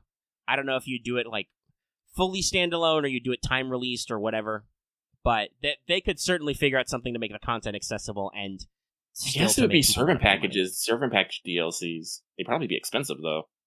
Yeah, you could do standalone. I mean, Genshin's on console, so you can just do a gacha on a console, so... I guess that's true, too. I keep forgetting that. I don't know if you would do, like, the banner rollout, because, like we said, presumably all the story would be pre-packaged. I don't know, maybe you'd do it, like, in, like, you'd stage the events, like, closer together, but still stage them, so nobody can, like, blitz all the content in, like, 2 days. But we'd see. The engine exists, the asset exists, I would love to see it in some format, and like I said, I'm willing to pay money for it. Actually, no, I think, honestly, if... It's a little weird, but I think they might be, like... If they wanted to get the most long-term money out of it, it'd probably be subscription-based, actually. They could do it that way, yeah. Just I don't think it being PvP, if it's balanced for PvP, that wouldn't be a problem. Like, if you just pay a monthly fee, and then you can just, spend money on, like, on rolling gacha, they can just slowly roll it out like they did originally in Japan. They probably have a little bit of a better schedule, but yeah, actually, I think that'd probably be the way to do it, because then they wouldn't have to worry about a physical release. It's like, no, just download it. Yeah. And I mean, they might do, like, limited details for there. Yeah, we brought that up. There was a guy who got arcade. I already talked about it. They got Arcade's code and they got it on a PC, but they got, I believe they got blocked out of actually accessing content server side. But yes, we have the source code. I mean, that's also another thing, the digital seas continue to sail. I don't know how that works for rolling and whatever, but I say this not as a warning, but as a statement to this new game dev team. Not that I know if they're listening, but if they are listening, if you guys don't do something, somebody will do something for you for free. Like, some guy has the code, and whether it's, a week from now or a year from now, they're gonna crack that. Like, there are fucking hacked servers for shit like WoW, or there are, like, re-up servers for dead games, right? Like, human ingenuity will not be stopped, and necessity is the mother of invention. So if you do not provide the service, somebody else will provide that service in your stead, and you will miss out on your opportunity to make money. Yep. Yeah, fan patches for Tsukihime. I mean, I take those with a grain of salt, especially because of the text size, but they exist, And if it's too much of a business pain in the ass for you to do it, that's, okay, fine. But somebody else will make do. I was right about this being front-loaded, though. We've been going for about an hour 20. Oh, my Audacity's a little laggy, though. Hold on, let me stop the audio and reset. Okay, I have stopped and restarted Audacity. We are fine. No dropped audio. It just got a little laggy there. Mm-hmm. Rebecca, thumbs up. But yeah, I think that's all of our points on arcade. I think we talked for like 45 minutes about arcade alone. It was a big topic. I know a lot of you out there were fired up about it, and we were fired up about it. But I do believe that means it is time to do the bag of the mails. We'll do the bag of the mails now. So, everyone, buckle up. It's time for this week's Let's Talk FGO mailbag, the segment where we read what you have to say and comment accordingly. This week, we have 19 lovely submissions, and I'm not necessarily fussed. I think we get through them all in a timely manner. We don't have to... it's only 6 p.m., so... Yeah. Let's go for it. But let's go for it. Longer shows do better. So, with that, We start off. This first one comes from singing a space shanty as I sail through Lotto Hail. Hey, looking to Meg, I was wondering if you have anything to do pass the time while farming in FGO or other games. Personally, I usually toss up a long YouTube video to listen to in the background. Yes, this includes your videos. Well, thank you very much for that. Thanks, and keep up the good work. Just so you will have long content to listen to, we will keep up the good work. Thank you very much. For me, honestly, I don't really put on videos. I will usually multitask by playing other games at the same time. Someone did point out to me, this show talked to me about, what was it, Fate Grand, Automata, or Automata, however you guys say it. I don't actually know how to say it. I think I've heard it both ways. Yeah. And I might be looking into that soon. It's a little interesting overlay, program. It does not, we had this point of conversation. Lucky actually looked at the TOS, so, the TOS is against modification or examination of the code of FGO. It says nothing if you get a third-party app to just interface with FGO for you. Yeah. So, yeah, no, it's completely on the up and up. Well, not up and up. It's gray, Mark. It's gray.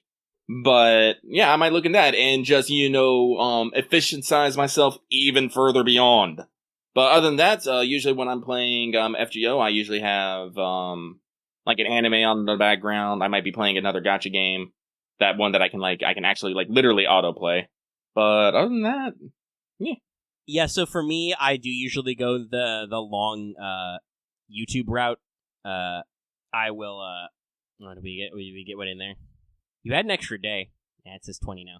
You had an extra day and you still waited till the last minute? Sorry, somebody's talking about refreshing it. Anyway, to answer the question, yes, I usually go the long YouTube route. I will watch, long Let's Plays or some old videos in the background while I work, because, especially while farming, because I can focus on the video content and just, occasionally hit buttons in FGO. Obviously, when I'm doing story, I do actually usually straight up just focus directly on playing FGO. But for farming, free quests, and a lot of event stuff, I just kind of, cruise control. I will occasionally, if event story pops up, I'll take a break to, read, but mostly I just farm through.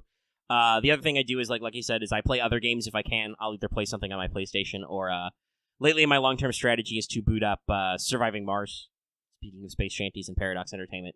So I just play other games that suck up most of my attention, and I just have my phone open in my point of view so I can tap buttons and get stuff. And if you are looking for a time killer strategy, as this person pointed out, and lots of other people do, a lot of people recommend our videos, new and old, for just, killing Lotto time. Need to kill some Lotto time? Didn't catch that stream of What's Up yesterday? Well, 4 hours of farming. But with that, we're going to move swiftly on. This next one comes from Emblem on a Shelf, who says, "Hey guys, it's been a while since I sent one of these in. I have a curious question to ask, that being, have you guys ever heard of a work written by Natsu known as Suki no Sango? I'm not sure if it's a Natsu-verse related work, but it did come out in late 2011, according to AniList. Hope you guys have a good evening. And if the question felt a bit odd, I apologize. I'm trying to work on both my wording and grammar as a natural English speaker."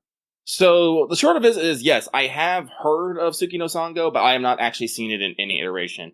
Because Suki no Sango is one of those weird Natsu things where he basically wrote a short story, but it was written for a special project. It was some sort of moon project. I can't remember what it was, but basically the project was that Maya Sakamoto was going to sit in front of a live audience and read while CGs played in the fucking background, and that was Suki no Sango. Later, it got actually, I think it got adapted into a manga and an anime at some point, but I haven't seen either of them. I don't know if it was ever an anime. I don't remember that one in the media list. I believe it was for an a science fiction anthology. I think was the original project. So, yeah, it's not directly related to any Natsu-verse stuff, but obviously it has some of the trappings because Natsu did write it. But yeah, I don't know a lot about it because it's it's mostly over in Japan. But, there you have it. So, let's keep moving on. Thank you very much for that. So, next one comes from Hey Padoru Lucky and Padoru Omega. Hope y'all ready for the Galaman grind? Galamas grind. And if not, that's fair too. Galemas. I don't know what that is. Nightingale Christmas. Galemas. Okay, it's Galemas. Why couldn't you... By the way, guys, this is why you don't make up words. I'm saving that, though, image. That image right there, I'm saving it. Hang on 1 second. That image has been saved. My question for the two of you pertains to skills. How bothered are you about raising skills levels to decent levels? I asked this because recently I came across a Chaldea app and used it to calculate my materials and QP requirements to level up the skills for the next 2 years, and I came up a shortage of 11 billion QP and 2k plus bones and dust. While I don't necessarily plan to farm all of it, it's good to have something to work on towards given the downtime next year. This does include a pen skill, so I imagine that skews the nose a lot. Take care and have a wonderful festive period. Would you plan on streaming your farming by any chance? Cheers, and Mary Potter. No, I don't think you're planning on streaming any farming. It's always a possibility, but again, you guys don't tell us shit. If we ask a question, maybe one or two, you'll be like, I have no strong feelings one way or another, and then we're just like, okay, cool, thanks. If I can get a plethora of you to actually say, yes, please stream farming, I will stream farming, but if only one guy says it, I'm gonna be like, meh. Yeah, also, heed the audience. So skills. But on skills, I wouldn't say I'm necessarily fussed about my skills. I try to level up the skills of the servants I want to use. Like I have 3 tiers of skills, which is 10, 10, 10, 6, 6, 6, and 4, 4, 4. I eventually want all my servants at 4, 4, 4 minimum. I want my most used servants and my waifus at 10, 10, 10.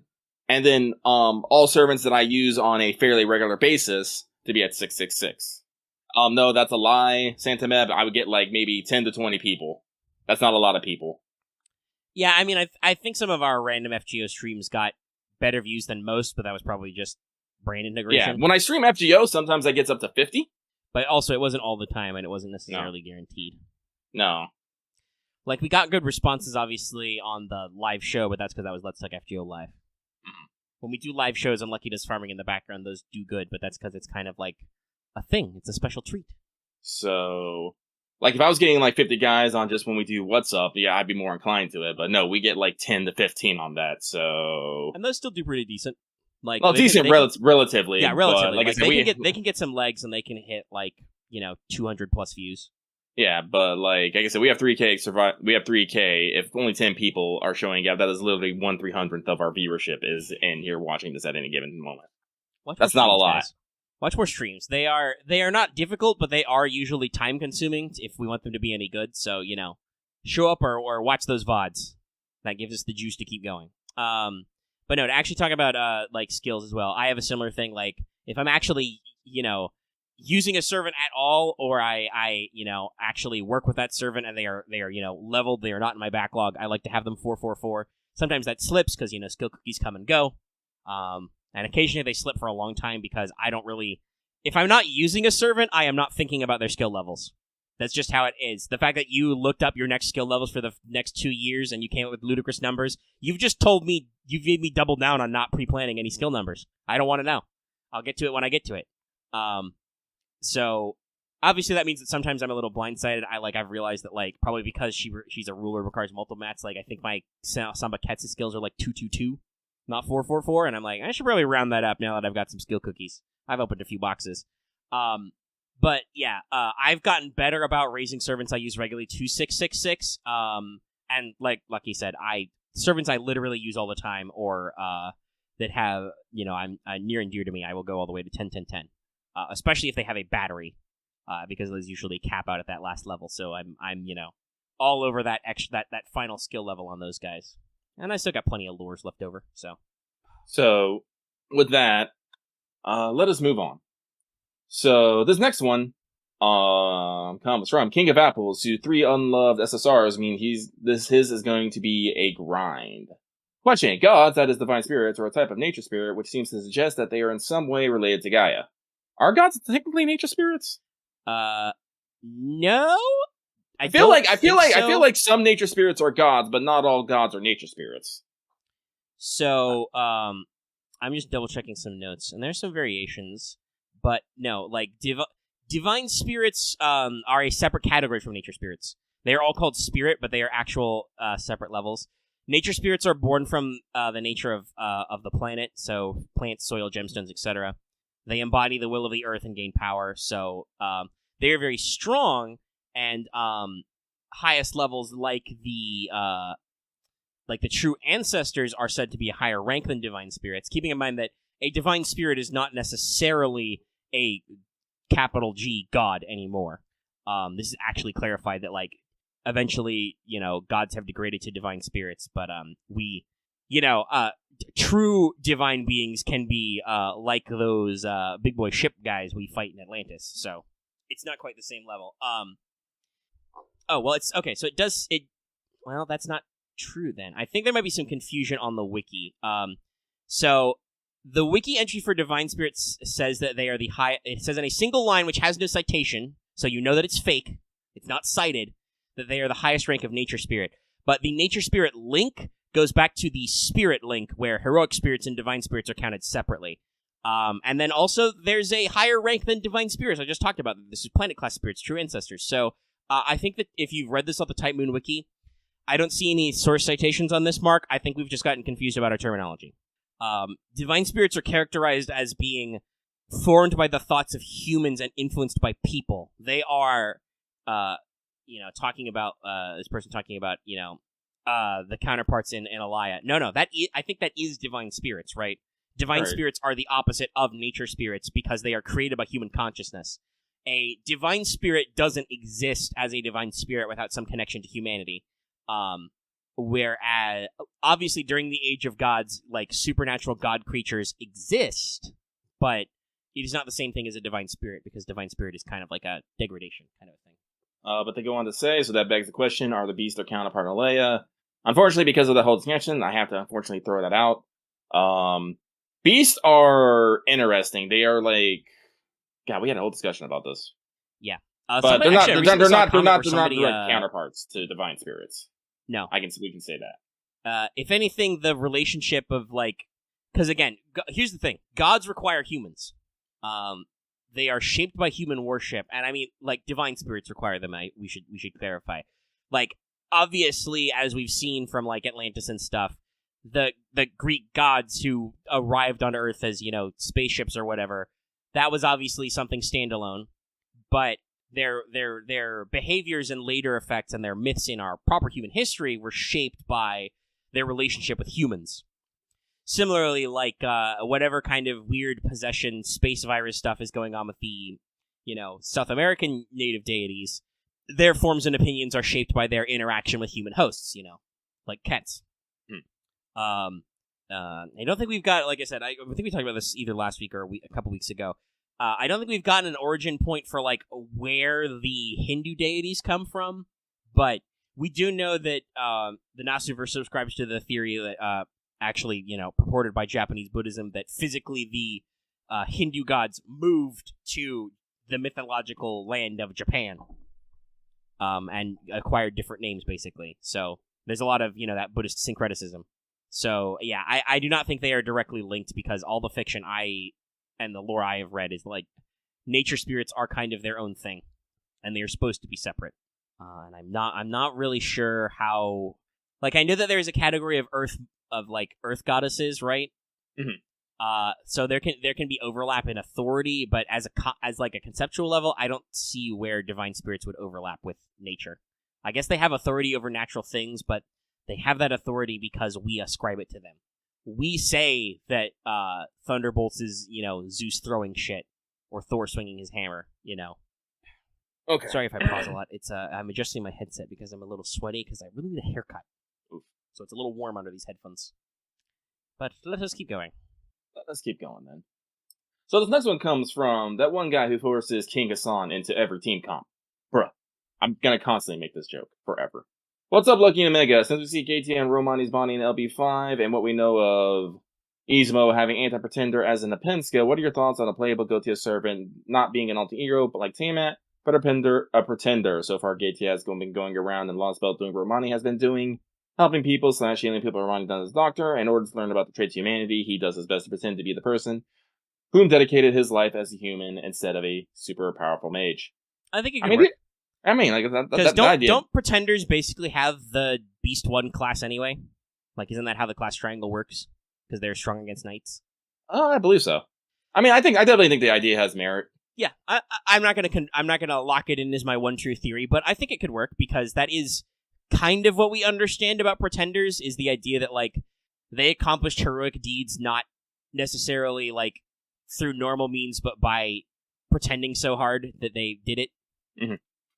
Or by tricking other people, so That is kind of what Gaty is doing. That could be an interesting parallel, you know? Mm-hmm. Well, also not that the alter ego thing is guaranteed either, because, oh, that's a good quote. I would not say Mephistopheles is Mothman, but that's a good one. It's a line from, somebody's quoted a line from Salem. You can't have heresy without a deity, you can't have a deity without humanity. Gods are given form, however humans see them. And then it goes on to continue, if there is a true God, capital G, so probably, Kami, that has no need for humans at all, it would be alien in every sense. It would not be something that, it would be something that couldn't be contained by the Earth. So, yes, it appears that God's planets, etc., are separate. But so the point about Pretender is that, I think that, that might actually, fit, with, like, what they've been going on story-wise, and could make sense. But our other beasts have kind of been all over the place. Like, Kiara is an alter ego because it was deliberately, like, that version of her that is summable is, like, that was Beast Kiara's, like, last wish of, like, what if I was different, basically. Whereas Kama, for instance, is straight up, like, she's in a normal class. She's an assassin, so, Well, I still think it's, like, they're both examples of independent manifestations. Kiara's was, her wish, and Kama was, Kiara literally plucked her out of the cosmos, like shoved a servant class on her and then yeeted her back. Yeah, well, and I think the, like, assassination form has to do with, like, the beastly idea, right? Like, she was effectively trying to kill us, or humanity, but, because normally, Kama would be an archer with that bow. So, like, there was some circumstance change in the independent manifestation, but it was still, doing different servant containers. Whatever is going on with, Tomovich Koenskaya's Saint Graph, she is also an assassin. But that also makes sense if she was, because we're doing different rules, obviously, because, there are the alien god has summoned alter egos. That could be another count against, as good Gitya as, like, a pretender. But they could also just have him resume, Solomon's normal caster class container, right? Because the thing about being a servant to be summonable is you must be dead. Mm-hmm. So I would assume that Gatia can only be, unless he, like, independently manifests himself as a servant class entity again, he would probably have to actually snuff it and then get recorded. That could be an interesting relationship with the summoning, right? Is we can summon, whether that's Solomon, Gatia, whatever, as he is recorded, but he is different. It's kind of like how our Bedivere is, right? Mm-hmm. So I think there's some complexity to there. This is also a much better Pretender theory than just, that guy is sus! Pretender! But we're going to move on. Thank you very much. This next one comes from the Abandoned Warehouse. It says, Salutations, Omega and Lucky. Wish you happy rolls and happy farming. I managed to get a CE drop early in the low, and I also cleared off half the shop with only my natural AP, so things were going well. And then arcade news hit. Lasai. Question, the beach or the mountain? Arrivederci. P.S. No, I will not forgive the arcade. I like how they put the arcade in caps. It is now like the establishment. Mm-hmm. I mean, emotional Dimitri's on a beach, so. Yeah. Actually, honestly, if I had to actually pick, I'd probably pick the mountain. Girls in swimsuits is cool, but that's like the only reason why I go to the beach. Otherwise, it's sandy, it's wet, the ocean might, drag me miles out. Sometimes you step on a horseshoe crab and you cut your foot. What? Yeah, no. I like camping and hiking. Also, if you're expressing displeasure, you can yodel in the hills of the mountain. You cannot do that on the beach. People will look at you funny. But if you go to the top of the highest peak and shout arcade into the void, nobody will notice. Somebody might say, Ricola! Back. Yeah, that's right. Arcade also had that PNG of an adult-looking Nemo that has some people there's some kind of... I don't know if we've clarified that. There's some kind of There's another captain character in Arcade, which looks like somebody drew an adult Nemo. Or possibly a girl Nemo? I don't know. They're taller and have a bigger hat. Longer hair. Yes. But still has, like, the blue lines and stuff, which has, connection, I think, to the Triton thing. So, there's stuff and things. Once again, Arcade doing things. Speaking of which, this next person comes from first caster friend, now Tiamat. They say, hey, y'all, so 2 questions this week. Didn't want to make 2 posts this time around. 1, would have been a good idea to give DRV, I'm assuming that's Da Vinci Writer, a buff when Nemo got enough krill, not going to try and say that, krill, to beef up the Nautilus during Atlantis. If I remember correctly, Da Vinci did inject herself with some of the nanomachines. I don't know if she got like a full thing, but she said it was like because she was talking about like the effects on her body and stuff at some point, if I remember correctly. And 2, how do you guys feel about a TAM S2 buff that gives 20 to 30% def up for the team, possibly for this new raid event? Regards, person shaking his fist at the sky. For Tamo's second skill, I know, like, I honestly don't think Tamamo needs to give team defense up. Like the fact that she can literally just like throw heals and give MP gain is she's already pretty tanky. I know they did that with Osakawa Hime, but that also included, I believe, a crit buff. So yeah, no, they might make it team wide as well, just to make it more comprehensive. But I could see them just stacking in other different team-wide buffs. Can Tamamo debuff clear? Nope. No, right? Could do an AoE debuff clear? I love those. Love me AoE debuff clears. Because she can targeting heal, targetable arts, NP damage up, reduces enemy NP. And yeah, it's just her morph isn't got any mods, so it's just the 60% really up on herself for one turn, and then 30% up for the other 2 turns. So they could do that a lot of ways. They could make Tamamo increase her own healing rate, so you get more heals out of your other skills and NP. Who knows? Mm-hmm. Probably the most nonsense thing to do would make it like a Merlin style, maybe make it scaling so it's 10 to 20%, but like a team wide battery. Just go nuts. Fuck you, free charge. Woo! Yeah, that could be fun. Or team MP gain up. That might also be good too. That might also be another fun one. That's also more generic. As people complained kind of about the Scotty thing, where she doesn't deliver the NP gain up, which might be more directly impactful to farm teams. But people that just is want Scotty definitely loops more universally applicable would be NP gain up. Everybody loves that. So yeah, we've been thinking that maybe regular Tama's a little waiting for maybe a little buffy do. I can certainly see that tied in with Tunguska. Because like I said, there's no, I don't know if we have any major gameplay updates. No notes about animation updates or NP widescreens or anything. So we'll see. Tambo's NP. That's another nut-laner, but God, Rider Santa Alter really needs an animation update. Holy shit. But I was gonna so on the question of giving Da Vinci a buff, you mean a mainline buff? Because Da Vinci doesn't need a buff. That is a loop machine. I have leveled several, talking about batteries and stuff. Several of her skills are very high leveled for me, and I have done some arts NP loops in this event when she doesn't have bonus damage. I'm doing that caster node. If I get an arts chain, I can do a loop, guys. I can go back to back. I know mine's NP2, but yeah, I don't think she needs any buffs. And as a story unit, I think she only appears once when you do that first fight with Canis, right? Mm-hmm. So that's the thing. Da Vinci doesn't usually appear as a story NPC because she's busy running the computer room. So I don't know if it makes sense for her to have had an actual in-game buff. And if she did, it would just be she got the usual God Legacy thing that everybody has. Mm-hmm.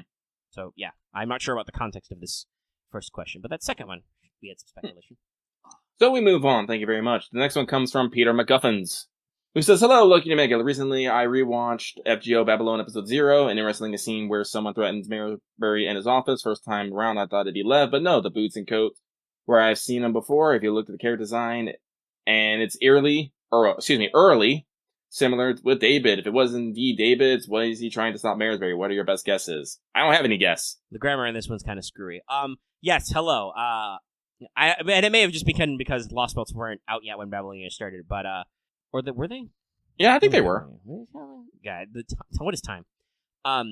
Episode 0 came out a while ago. Before, but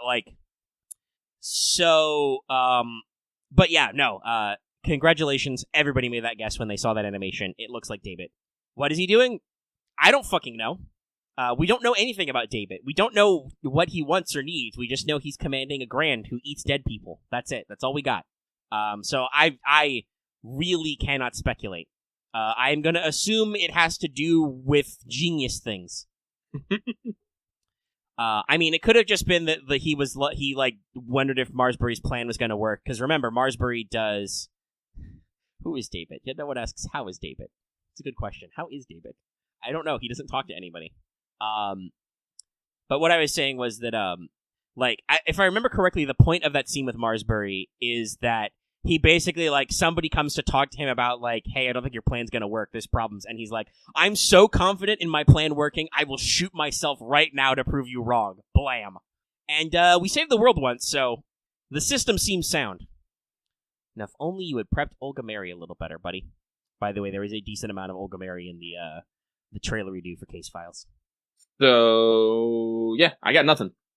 I'll see it when we see it. I am hoping for Lost Belt 7 2022. I am hoping. Hopefully just before Anniversary 7. Because, parallels. Anyway. Next mail. So, next one. This one comes from the Lotto event is my 80s training montage. Hi, Lucky Mega. Hope your holiday season is going well. I can confirm that the conspiracy is 100% true. The only servants that have been spooking me since I got Scotty are quick servants. Since I have been in QP and skill cookie hell, the grind has been long and full of terrors. I'm sorry to hear that, my dude, but please persevere. You will thank yourself in the long run. The grind is long and full of terrors. But they have nothing else to say. We are going to move on to the next one. And the next one comes from an Artoria Stan who, after seeing Santa Nightingale, and said, hello, Nuss. Hello. Greetings, Lucky and Omega. Hope the both of you doing well, sending the good vibes. Questions. After seeing Jason character development, do you think that Shinji Mato can also get a similar treatment? And also did say he had something. Should a story go up to Re-Zero Super Natsuki levels of tone to see it? Oops, I hit the wrong button there. Rip. Hang on 1 second. Excuse me, there we go. See his own flaws. I like Sakura as a character, and she seems to see Shinji as a victim also. I still want to punch him in the face. You skip if you're short on time. Lucky and congratulations on your Tiamat day. Tiamat idea. Have a great rest of your weekend. So, Fate unfortunately has the problem of they don't necessarily give us direct one-to-one characters. All of our cameos, to use the term loosely, are very, very rarely the actual person themselves. It is usually whatever is hijacking their body, and their influences are just seen in them. Like Areshigal is, kind of the confident brat who, constantly, trips over, whatever weird plan she has. But Areshigal is also still Rin, who's just the more, dairy side of her, who, still will, trip over herself. Yeah. Like, Parvati is, Sakura, but it's like the classical, almost, classical housewife version, just wants to be a good light. Sakura of light. And Kama is just Heaven's Feel. Yeah, Dark Sakura. It's like those. And they make that joke but they make that reference in OQ that Kama brings up that, like, because her vessel has the same face as Parvati's, that, like, that girl, that human has both sides to her personality, right? So unfortunately for Shinji, it would probably be, ye old Shinji face, but it would not be actually Shinji. Therefore, you would not necessarily get, character development from them. It's like why, seeing Shiro as Muramasa, they have history, but it's not Shiro. They have history, they have parallels, but it's more like a commentary on Shiro's character than, like, development, right? Yeah. Same with, like, the Rin faces and stuff. It's like, hey, this lets us, like, use these character designs and tell stories with them, but not without really upsetting the continuity because, right. The Earth has exploded. I can talk about like Sakura, that's part of Shiro's harem, but Kama's part of my harem.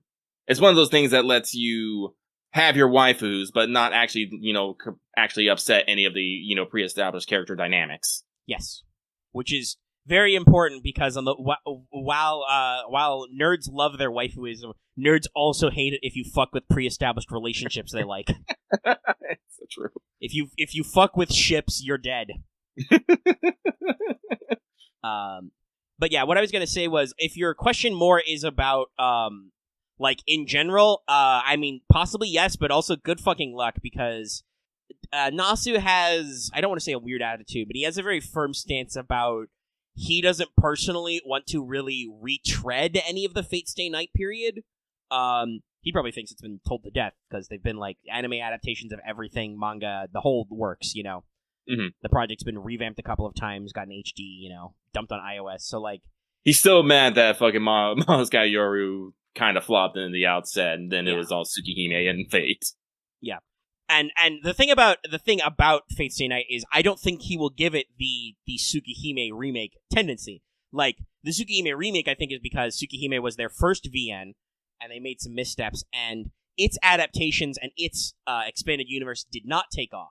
Like, the major claim to fame they have is Melty Blood, which is important, but that's it. Whereas, just something about the nature of the Fate story let you tell prequels with zero, alternate versions, different timelines and stuff. Like, the nature of the Fate concept exploded in a way that Tsukihime did not. So I think that's why Natsu is going back to Tsukihime and is like, I can expand this, I can backfill details, I can tell this story better, and I have a bigger audience to reach now, right?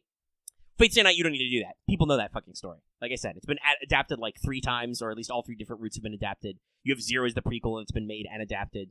People know, even though they refuse to port those VNs. Come on. So, I do not think that we are going to necessarily get direct continuation, especially because the Shinji problem requires you to commit to a route. Yeah. Right? Like, you see the biggest bout of, I think it goes in basically in levels of routes. Like, when you do Stay Night, it's only partially seen. You see a little bit more of it in Unlimited Blade Works. But doesn't Shinji die in Stay Night? Or does he just sure. reduce to terror? No. Oh, okay. No, wait. He does live, because that's in Stay Night, Artoria uses Excalibur to take out Medusa at the towers, and then Shinji is just Barbarist and he goes away, and nothing changes. But it's only in Heaven's Field where you actually get the full breadth of why Shinji is fucked up and the fucked up things he has done. Yes. In Unlimited Blade Works, you don't see what's his deal, but he does get sufficiently demoralized and has to deal with the fact that Rin had to save his ass from being a Grail vessel to correct his path. We don't, as the audience, you don't see the bad stuff he's done, but you can tell, when Shinji's in the hospital, when they show it in the anime, getting those, apples from Sakura, Shinji is realizing, man, my life's kind of fucked up, I think I want to do something different. And then in Heaven's Feel, you straight up, I don't remember if Ilya kills him or not. She might have one-shotted him to introduce herself as the next badass, because, that is the order things go, is that the way that escalation goes is that Herc is dealt with after Medusa. Mm-hmm. Though I think the implication in Unlimited Blade Works is that Soichiro does it, kills Medusa, but it also could be Herc because he's super fucking strong. I don't know. I don't know. It's been a while since I've watched either animation all the way through, so regardless, it's like everything else. Because Shinji's backstory is kind of dark, it steps up in scale as we go down the routes.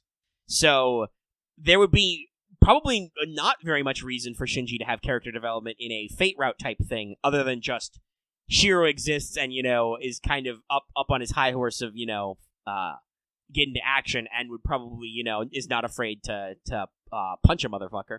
Because, he had to punch a shitty priest with a dagger in that timeline after getting covered in Grail goop. So, that does a lot for your self-confidence, y'all.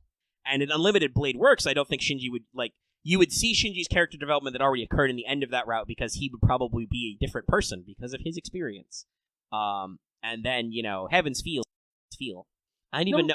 What is that poor boy doing in Heaven's Feel? I'm trying to remember. I remember after Sakura freaked out, did she blow him to bits, or... I think she might eat him. I don't actually remember. Gil. I don't remember. She eats Gil. If Shinji is still alive, that dude is homeless. Because his grandpa's dead, and there's no... Sakura's gonna move into the Emiya household. I think that's... I don't know if she bums around the old Mato place.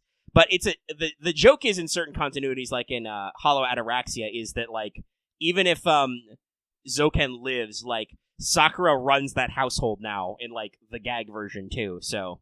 Yeah, if I remember correctly, I know there are some versions where Shinji is made a puppet, and I think if I remember correctly, I think Sakura becomes the head of the Mato household, but I don't know, actually the details of it. Again, this is one of those reasons why we cry, we need, follow-ups to stuff and whatnot, because we don't there's know. A lot of detail missing, but the unfortunate nature is, with that detail missing, is that if you wanted to, expand on Shinji in, a side story, you would need to clarify what Shinji you're expanding on. I think this is why Extra Shinji is so popular, because he's using Shinji's face and he has some trait attributes, but he is a completely different person as well.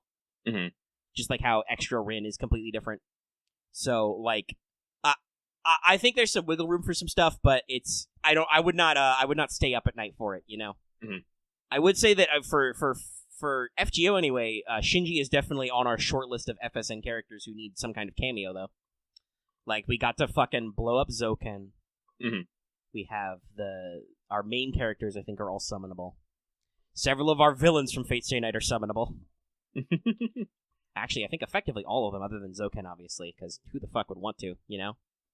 But he got to have a funny cameo in London as young Zoken. Yeah. So, you know. Yeah, definitely some Shinji work could be done. And they haven't even, other than, like, a little bit Jason, but that's a very soft Shinji face. Like, Perseus is supposed to look a lot more like Shinji, hence why Medusa makes some references to this in some routes. But he hasn't shown up in the core game either. So, let's keep going, though. It's almost 7 o'clock. Let us keep going. On the plus side, this is about when we usually get ready to, you know, we're coming up on the time when we usually start recording, not hopefully finish recording. Mm-hmm. So, with that, this next one comes from Alias. FGO arcade streams make me angry. But they say, just wishing you fast and efficient farming during Christmas. Keep up the good work. You too! Noom. Become speed. Oh, excuse me. So, with that, we move right along. This next one comes from Moon is at least free for the finals in her last year of hell. Wait, what do you mean there's one more semester? Dang it. Question. Hey there, Lucky Mega. Hope you're doing well. Since Christmas approaches, I already asked who you want to be under a mistletoe. So this time, who would you not encounter under a mistletoe out of all the servants, and why? Easy answer. Blackbeard, because he's Blackbeard. Moving on. Yeah, that's a good one. That's way better than my half-assed answers. That's a full-assed answer. So, with that, we're gonna keep going. Oh, this. What's up? Sorry, I'm reading what I think it's the next question. Like, ugh. Sorry, I don't like the language in this one. All right, let me see if I can get through this. This next one comes from Lotto is here. Hello there, Christmas nurse with an AK, and Bunny Boy Omega. Huh. Oh, both of you are doing great. As for me, I'm finally happy to get the Lotto farming machine going and leveling some of my new faves, like a certain French knife lady I fell in love with. A bit of records for me. After the Shisho disaster, I did a YOLO multi and got MP2 Chiome and Orion, whose smells have been protected, and now 6 on all skills. Chio, why do you need those poison needles when you do curses? Nick. Orion, why do you need so many proofs? Hero.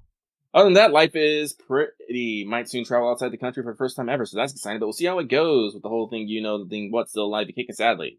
Now, a question. If you can only get one of the arcade exclusive mobile of FGO, like they get a ban within the next month, who would you pick, Tiamat? Like, yeah, I know. I don't know why you're asking this question. Tiamat. Honestly, I seriously don't know why you're asking this question. Like, Proto Merlin is cool, but Tiamat. Anyway, that's all for the week. Stay safe, stay healthy, and take it slow with the Lotto. No slow. It's not going anywhere yet. It's going somewhere. We only got, 9 days? Yeah. I'm at 9 days, 2 boxes, y'all. This ain't good. No, you need to become speed. Become speed. Also, yeah, that was not the question that was next in my list. We'll see when we get there. Alright. Oh Christ, are we that far down? Man, did I skip some? I don't think I skipped any. No, I think we're just moving that fast. There's only 20 with the refresh. I didn't refresh. I only have 19, so I might have passed over it. We'll see if we get to the end and you don't see the one I saw. Okay. So where was he? Lotto is here. Here we are. So the next one comes from Sensua's Love, Sensua's Life. All they say is arcade. That peaked a little bit. That's all they have to say on that. So we will move swiftly on. And this next one comes from the return of Rotsiv, king of being made at arcade before it was cool. I know. But they say, haven't made a question here for almost a year now. Cool to participate in this, yes again. So lucky. In a scale between Honore and Honore, how Honore are you at arcade because of Tiamat?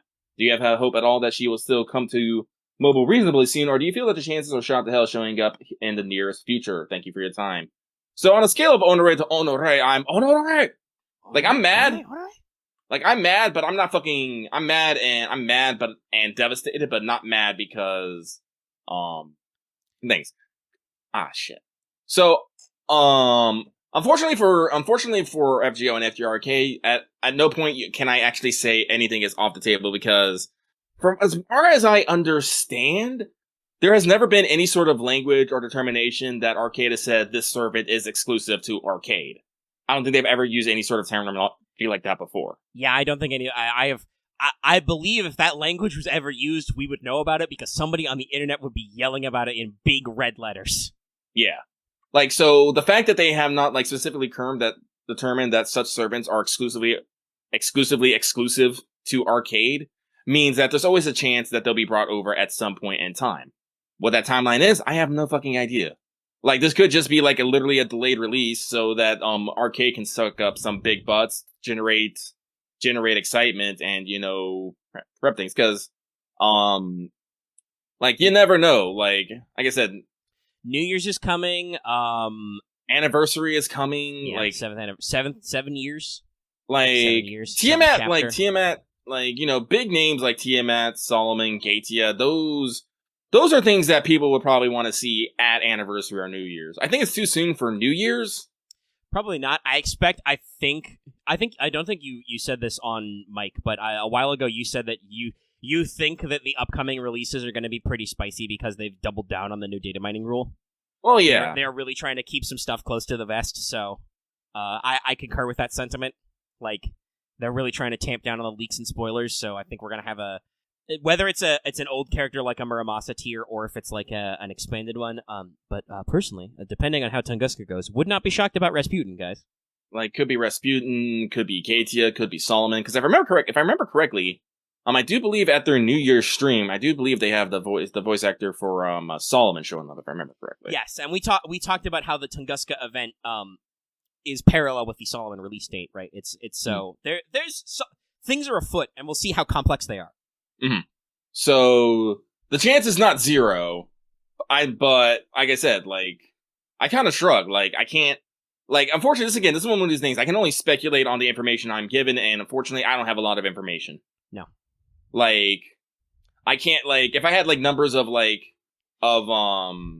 if we could look at arcade sales numbers versus mobile, and they're like, or if I could see, apart. if I can see something that's like, oh yes, like they're projected like, yes, we want to release so many SSR servants this year, and so many SR servants this year, and so many welfares this year. Yeah. If I had access to data like that, I could come up with more definite plans and whatnot. Like, I can conjecture like how many events they're gonna have, how many banners they're gonna have. Yeah, we can guess that because of that's what they usually do. They usually want to hit like 4 or 5 welfares in a year. They really crammed some of them at the end. Yeah, they did. But they still got there, right? Right. So like that's the usual cycle of welfares. Other than that, I don't fucking know. We know there'll be a big servant release for New Year's, which is like sometimes is kind of out of nowhere, but is also can be plot connected, obviously, right? Like, I mean, it took them a while to make Hokusai more directly relevant to story, and as far as I know, Yang hasn't appeared in main story, period. If she has, let me know. I haven't seen her. But, like, Musashi is kind of a big ongoing plot deal. She's a very strong recurring story character, same with Muramasa, Karna and Arjuna were New Year's servants. Mm-hmm. A lot of people forget that, sometimes even myself, but they are kind of ongoing, very recurring characters who were permanent and came back, So, like, New Year's is a big tentpole, and Anniversary is another big motherfucker. Like, and those servants are usually really, really important. And like I said, I made a dumb conspiracy joke, but it's out there.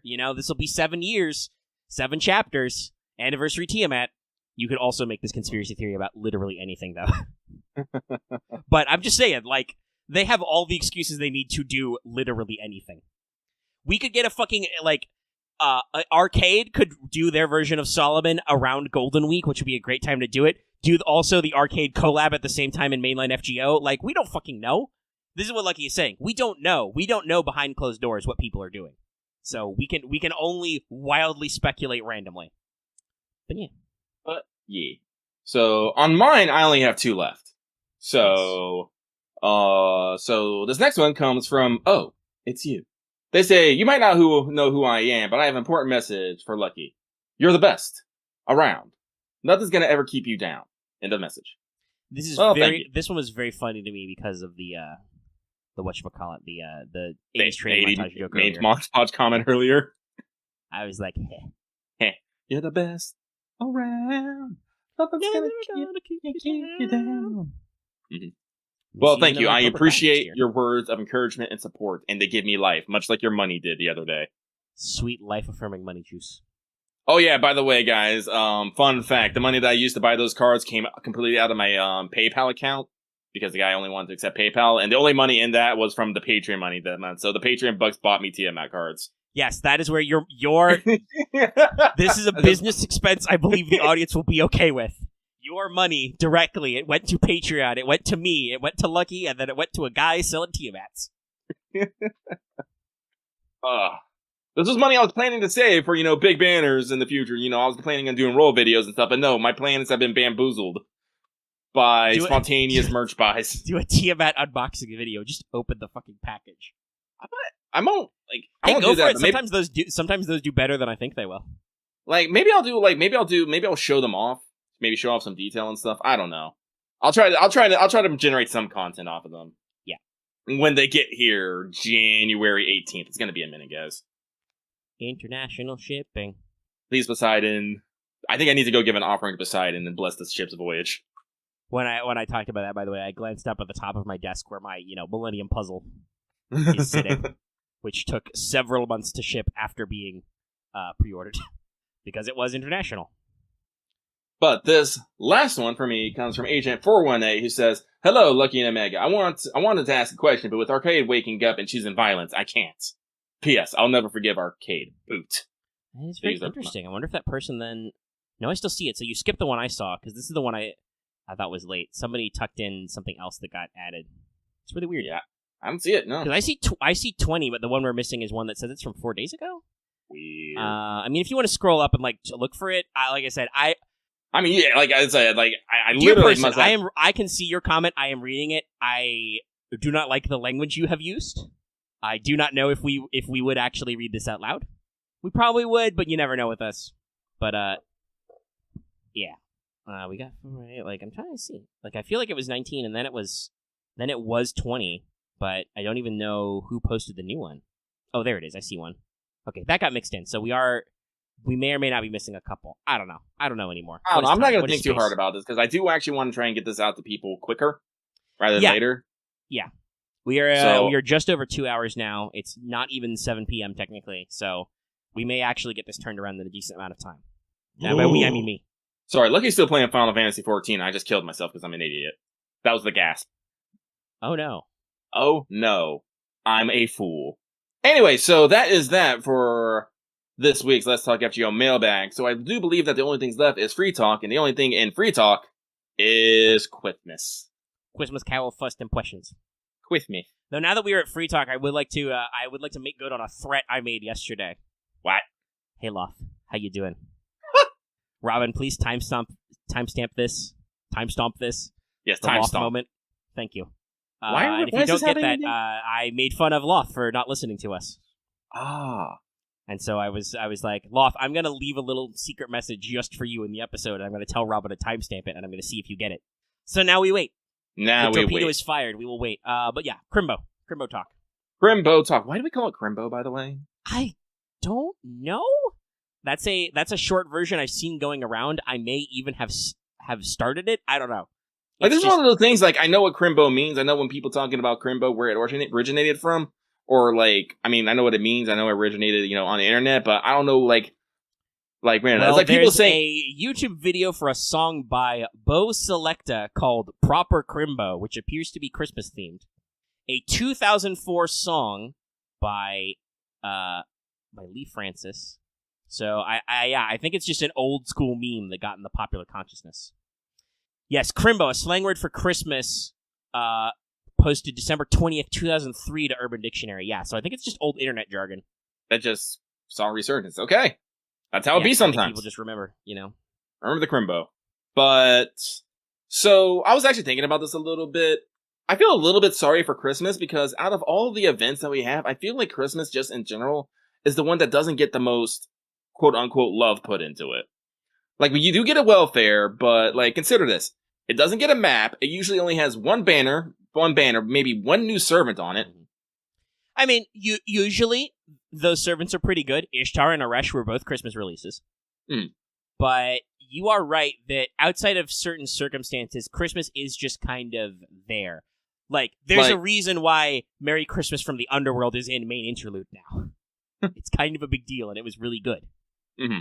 But, because thinking about it, story-wise, the stories usually isn't that deep. It really isn't. I'm playing this one, I'm understanding they're building up to something a bit more serious, but at the same time, they're kind of not. It's a little column A, column B. This event is transposed of Astolfo's done a goof. Mm-hmm. He has accidentally caused Christmas Battle Royale. Literally. Also, that may be, by the way, why this joke hits a little bit different, because, 2 years ago, this was definitely way more in time. Oh, yeah. Santa Island Battle Royale nonsense. But the other thing is that, like, a lot of this is, I think, Nightingale kind of... It's character development for Nightingale, basically. It's her coming to grips with, like, as a servant, she can be different, basically. Mm-hmm. Like, she doesn't have to be, the little war office. Yes, she doesn't have to be the Angel of Crimea, right? Like, she dedicated her life so strongly to medicine and helping people that it makes her a berserker, right? Like, it is an almost insane drive forward. So much so that there's this whole, like, these flashback scenes to her, like, leaving the little girl who was me, right? Like, it's one of those stories. And that little girl was me type shit. She's, like, leaving the child inside her behind. I do think there's some interesting, like, I'm wondering who came up with these deep cuts. Like, there's some interesting commentary about how Nightingale is so historical that, like, she pre-exists our modern understanding of the holiday of Christmas. Yeah. Like, this isn't even a bit of dialogue in one of the story segments. She talks about how the British version of Christmas most people, have seen that got translated to, like, America and stuff, didn't exist until Dickens published A Christmas Carol. Yeah. And for comparison, wow, I forgot Nightingale lived a lovely long time. Florence Nightingale, born 1820, died in 1910. So, damn. But, I didn't know she was born in Florence, in Italy. Neat. I feel like that's something that's been mentioned before about, Nightingale of Florence, but I don't know. Yeah. Probably where she got her name. Yeah. Funny. But yeah, so like she said, she would have already been grown because A Christmas Carol was published. They said this in the event, but I want to double check. Yeah, first edition was 1843. So she was already in her 20s. So that's actually kind of interesting for them to, like, bring up this kind of commentary about how, like, out of place, out of time some people are, right?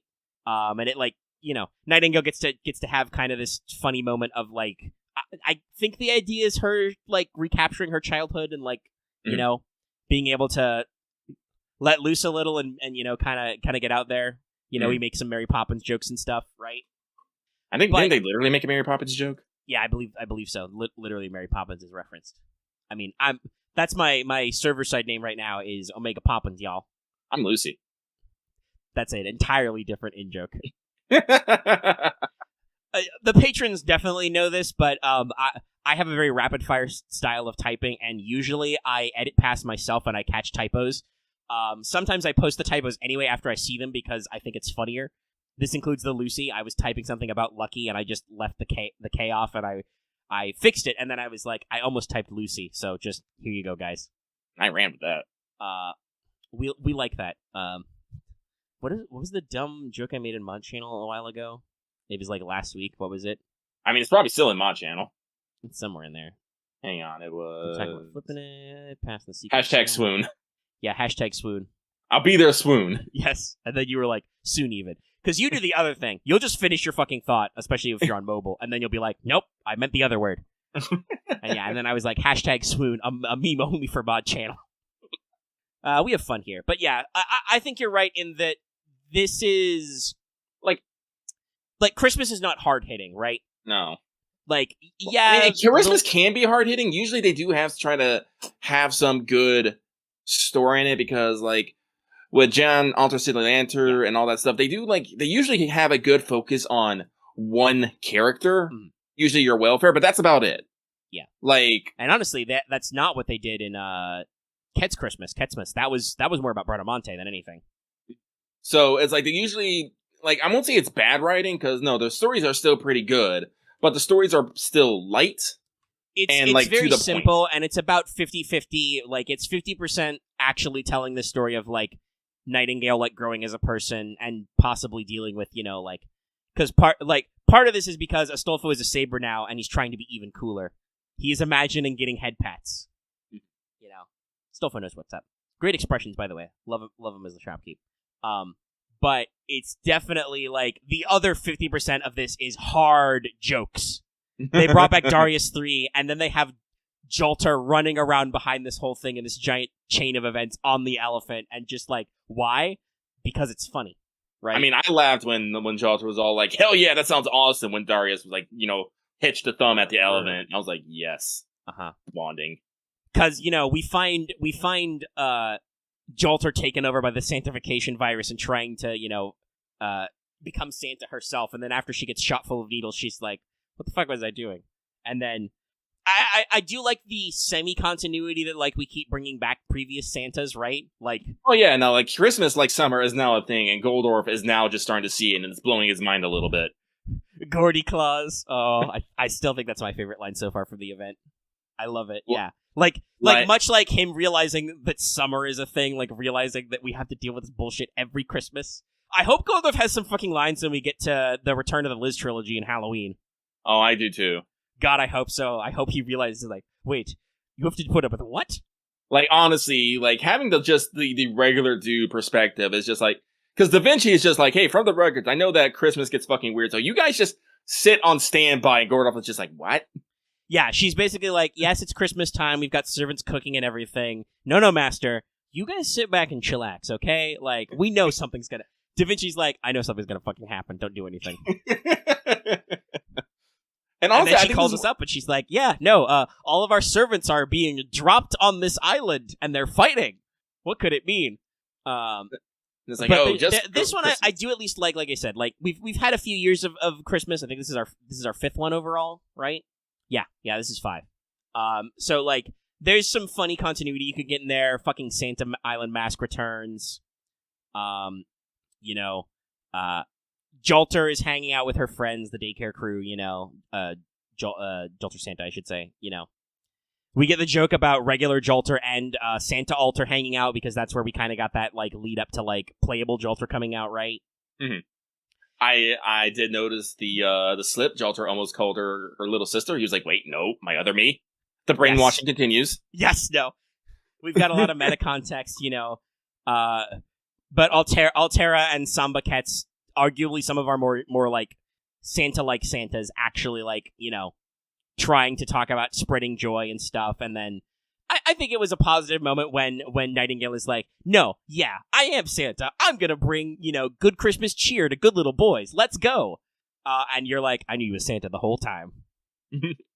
I like the little asides with, like, Astolfo Astolfo basically being the antagonist, not through any intention, but just because it was like, I'm going to create the bestest Santa ever. Then Master will be happy.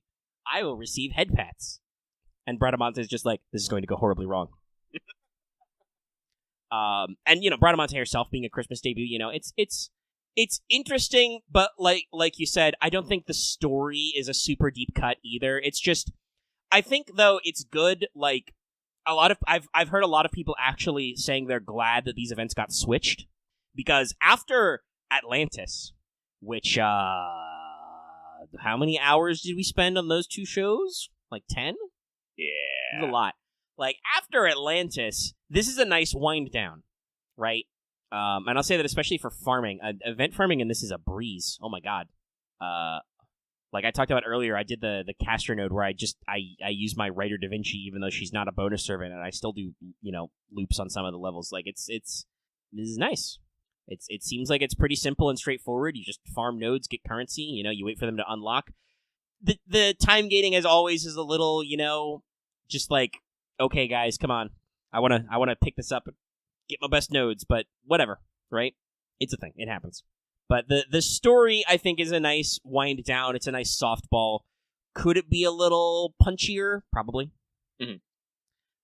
And I definitely think in comparison to, like, I know absolutely nothing about Next Christmas, other than that Karna and Vishra are in it, and we're still doing the present thing, I think. But maybe the presents are evil? I don't know.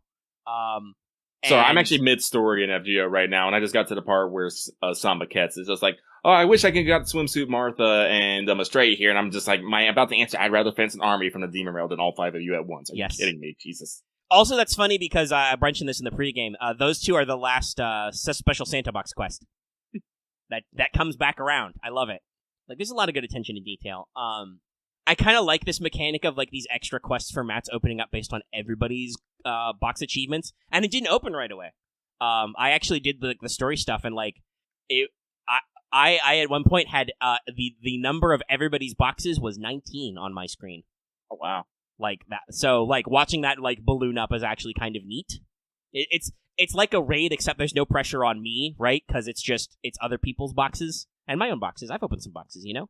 I mean, it kind of hurts for me considering I have not actually opened any boxes yet. I haven't done that much farming. because you were delayed because of floorification. Yes. Floor tank, our new meme. I can see how that can be a little daunting, but at the time when, I was first, logging in and everything, it was kind of interesting to see that grow naturally. And, several people have been a little slow on doing the grind, so I hope y'all can catch up and enjoy your time. The story, at least, like I said, seems pretty relaxed. The farming is pretty easy. I definitely get what you're saying, though, about Christmas being not always to the fullest standard of FGO writing, you know? I even kind of said this about how it kind of feels with the Christmas event that happened in JP just now, right? Mm-hmm. Yeah. Like, it happened so fast and it was over, and yes, you did get a welfare, and Santa Martha seems interesting. And, of course, we have, Field Kitchen Terrask, right? Like, that's great. 10 out of 10. But they didn't even do a banner for a new servant. They just did a Scotty and Benny Enma raid up. I can't imagine that story is very hard-hitting, right? Right. And it's probably not meant to be hard-hitting because we're going to do fucking Tunguska Sanctuary in 5 days, right? Like, I was like, you guys are going to need a break? I literally don't know what that means, Axe. Axe asked, are they more tradition than event goal? What's an event goal? Like, yeah, they're seasonal. So, yes, they are tradition. They are seasonal. They do that, but lots of people do that. I don't think they'll ever run out of excuse for Santa servants for welfares, right? As evidenced by the fact that I think we have about 8 between mobile and arcade. Well, not everything's going to be written to be groundbreaking. Nobody has stamina for that. Not everything can be ground shaking, you know? Well, again, you are talking about how, Christmas, I guess, is kind of a little bit of a break because we are about, a little bit of a break because, like I said, we just got out of Atlantis. JP is, they're about to go in Tunguska, so Christmas could just be here, relax just a little bit, do some brainless farming and gather up some And mats. they got out of, and they just got out of a brand new Gouda Gouda, which usually those are pretty intense, whether they're comedic or are serious, right? Mm-hmm. Those are usually pretty, really involved with lots of characters and stuff. I don't think they're ever going to skip Christmas because it's a good excuse for a welfare. It's a good reason for them to hit their welfare quotas, and usually it's a good excuse for a brand new banner. But, like I said, they have? I feel like they don't, with Christmas, they don't feel the need to, go the extra mile, right? Because writers need breaks. Poor Nasu writing, 7 stacks of printer paper worth of text, right? This also might be one of the reasons why they don't necessarily do reruns for Christmas, because they feel like they could. I just got yeeted into space. Goodbye, world. Oh, actually, I don't know if I said that on mic. I have my own conspiracy theory about Christmases, which is, other than the very first one, which obviously the very first of everything in FGO is usually pretty weird if you think about it, but the 2 Christmases we don't have reruns for were later edition Christmases where they had a permanent servant released. Which that was a thought I was like, that's kind of interesting. I wonder if that's a deliberate move because they know that the rerun won't necessarily drive profit the same way a limited banner rerun would, right? Right. It's less of a priority when you can roll Bradamante or Vishra any time to do a rerun banner and event when you could just do a new event and move on to a new story, because that is another thing that FGO has strongly settled into is late in the year, pre-New Year's is almost always a good time for new story events. Heiankyo, Solomon, Atlantis, upcoming Tunguska. There have been other late game releases, we got our prelude to Lost Belts, in a late year. Salem as well, right? FGO usually tries to have hard-hitting main story type events late in the year. And like we both said earlier, I kind of feel like Christmas is part of the relaxation cycle of that, right? Yeah, that makes sense. It's a time where the writers don't need to bust their brains too hard, and the players don't need to usually go ham. Sometimes the farming is better than other times. So it's an interesting concept. Like I said, I like the continuity. I definitely feel like we've started to maybe stretch the concept a little thin, but we'll see next year. We'll see what the script for Santa Carna is like. We'll see what the script for Santa Martha is like. From a vacuum, from standing as a third party position, like I said, I feel like the latest Christmas in JP was a little lackluster, but they're also, like I said, they're also slamming other shit out of the park. They did a brand new Gouda Gouda. They brought back Halloween. They're doing another story release. They've got New Year. Like, they got a lot of plates spinning. And I don't know how many dudes they have in total. Like, I checked those stats on DelayWorks earlier. Their posted staff in 2018 was only 380 guys, period. Now, obviously, I'm sure that's growing as we've gotten a couple years later, but I literally don't know. Is DelayWorks up to 4 figures of employees? Maybe not. When they got bought out? I don't know. So, like, they might not have that many dudes for all this stuff, so you gotta take breaks somewhere, right? All right. It's interesting. I believe we're getting the main story conclusion tonight, because they're talking about you can finally unlock your Nightingale. I'll be happy to do that. I am very glad they gave us double XP for welfares now, right? Right. My Nightingale is already level 80, ready to rock. But yeah, I don't have any other super heavy thoughts. I'm just kind of glad that it's kind of relaxing, you know? Like we said, Atlantis was a big deal. It was emotionally exhausting. We went through a lot. There was a lot to it, and it's not even done. So I don't mind softball events. Audience at home, let us know. How do you feel about Christmas? Are you happy with a relaxed, you know, casual farming event that at least does have story, right? Like, it could be Nerofest, which is like usually like 3 story quests tops. Yeah, tops. I think even for the Skahak they were literally like, no challenge quests, no story. Bunny suit Skahak farm, go nuts. So, like, Christmas is near and dear to a lot of people's heart because it's one of our 2 like seasonal Lotto events too. Yes, it's an important event because it is a Lotto. Yes, I know. I'm excited for those skill cookies. I really need to get on it. That's another interesting thing that happened in JP. Like, they had another seasonal Lotto event, but it wasn't new. It was they reran an old Nerofest, right? Like, I think that, as you said, FGO is committed to those couple of Lotto events a year because they want to make sure people can get their mats. So it's an important event. People like it. Some people go really ham. I'm interested. Like I said, audience, let us know. What are your feelings? Do you feel like the story is a little bit lacking after like the big punchiness that was Atlantis, or do you prefer this kind of break? What are your thoughts on general systems? But yeah, I think that's everything I got on Chrimbo. Lucky, do you have any further proper Chrimbo thoughts? I do not. Okay. I feel like, maybe because I was kind of rushing to get everything together to get this started earlier, I feel like I'm running out of juice a little bit. We haven't recorded for almost 3 hours, so... Yeah, we can get on that. I kind of wish I could stretch this out to the full 3 hour, but the edit would make it smaller anyway. We usually lose anywhere from like 20 to 30 minutes in the edit, so if you feel like there's too much dead air on the YouTube version of this, consider supporting us on Patreon for the audio. I edit out all the awkward silences. I mean, I do that on the video version anyway, but it's a selling point. So, yeah, I guess we'll probably do the outro. Let's see. Is there anything, like, speculation or news-wise you want to talk about? I feel a little tired. I don't know if I'd do it justice. I was wondering to fluff out the show if I should go ahead and knock out Fanservant Friday, because we know the results of that poll already. I can at least confirm who won. So I will go do that really quick.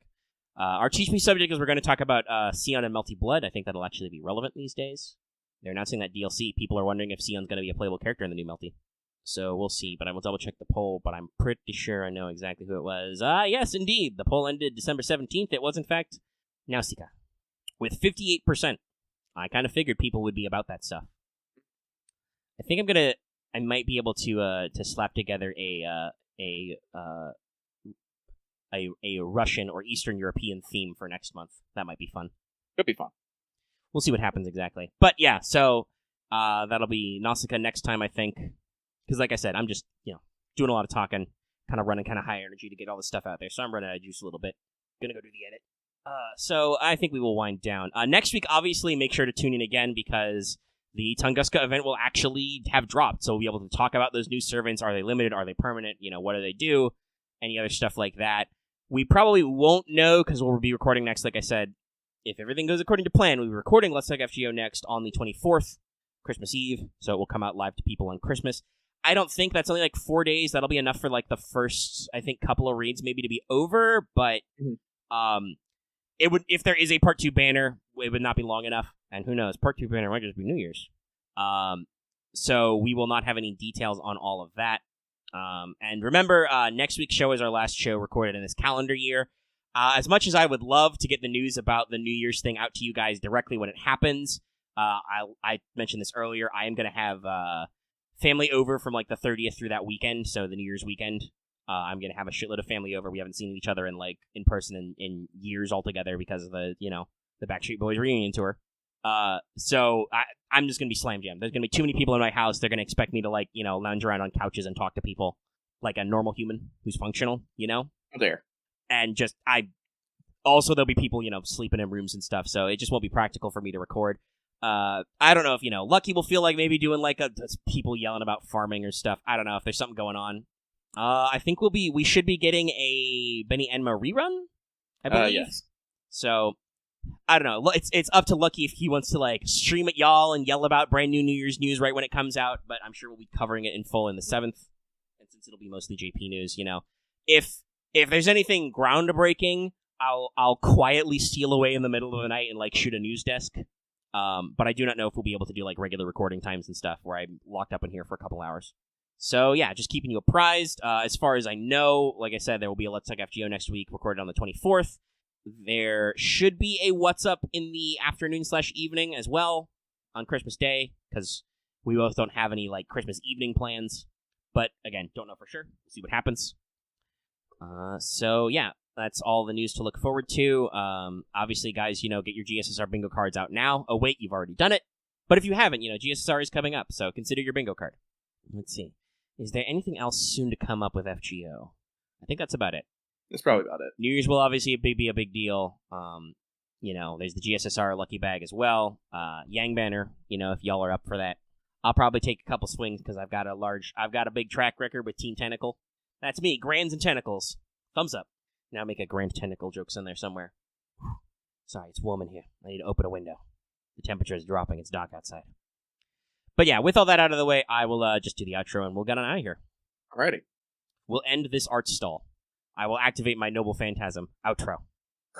The outro goes a little something like this. If you like this video, be sure to give it a like on YouTube. Feed the algorithm. Let YouTube know you like this and that people who are like you like this. YouTube will feed the video to more people for more likes. If you have any comments, leave them in the comment section down below. You can also hit us up on our Discord. That link is, as always, in the video description and on our channel page. You too can enjoy memes and yell about arcade. If you are newer here and haven't already, please subscribe to our channel. Slap that subscribe button so you can always get our latest videos and streams right when they come out. Catch up with What's Up, get Let's Talk FGO every week, all the fun stuff. Oh, actually, that is the thing I should mention. I am going to, in that week before I have to take my break, I'm going to try and slam together the Wanted Yang early and throw it out for y'all. But if you want to catch that, you got to sub. You know what you should also do? Ring that bell for notifications. According to YouTube stats, I believe only about 10% of our viewership have that bell rung for notifications. Why is that? Ring that bell. Always know when we post a new video. Sometimes we do weird shit. Like this. This is weird, what we're doing right now. This is why you need that bell, so you know. And, of course, you can also consider joining our channel memberships. Click that join button or that link in the description. Get access to membership badges and emotes. And, of course, like I said at the front of the show, consider supporting us on Patreon. You can get access to this episode in audio format early. As soon as I finish editing the audio, it goes up to patrons for as little as $1 a month, or roughly $10 a year. No, I have not planned special guest Dallas in Wanted. I might consult him if I don't get enough info on my own, but I believe he has been slam jammed with school, so I have not talked to him about it. Slam jam. He might be able to pass me some notes in class, but I can do my own research. I'm college educated. Just, once again, as usual, expect me to absolutely slaughter the poor Chinese pronunciations, because Mandarin Chinese is one of the languages that are unfortunately murdered by Anglicization. But yes, consider supporting us on Patreon, episodes early, you get access to Wanted early, all kinds of good stuff, and it really helps us out and supports us. So, with all that said, we will be seeing you next time. We wish everybody a Merry Chrimbo, because obviously it will actually be Christmas by the time the next episode goes live to public. And I think that's it. It's time to say goodbye, everybody. See you next time.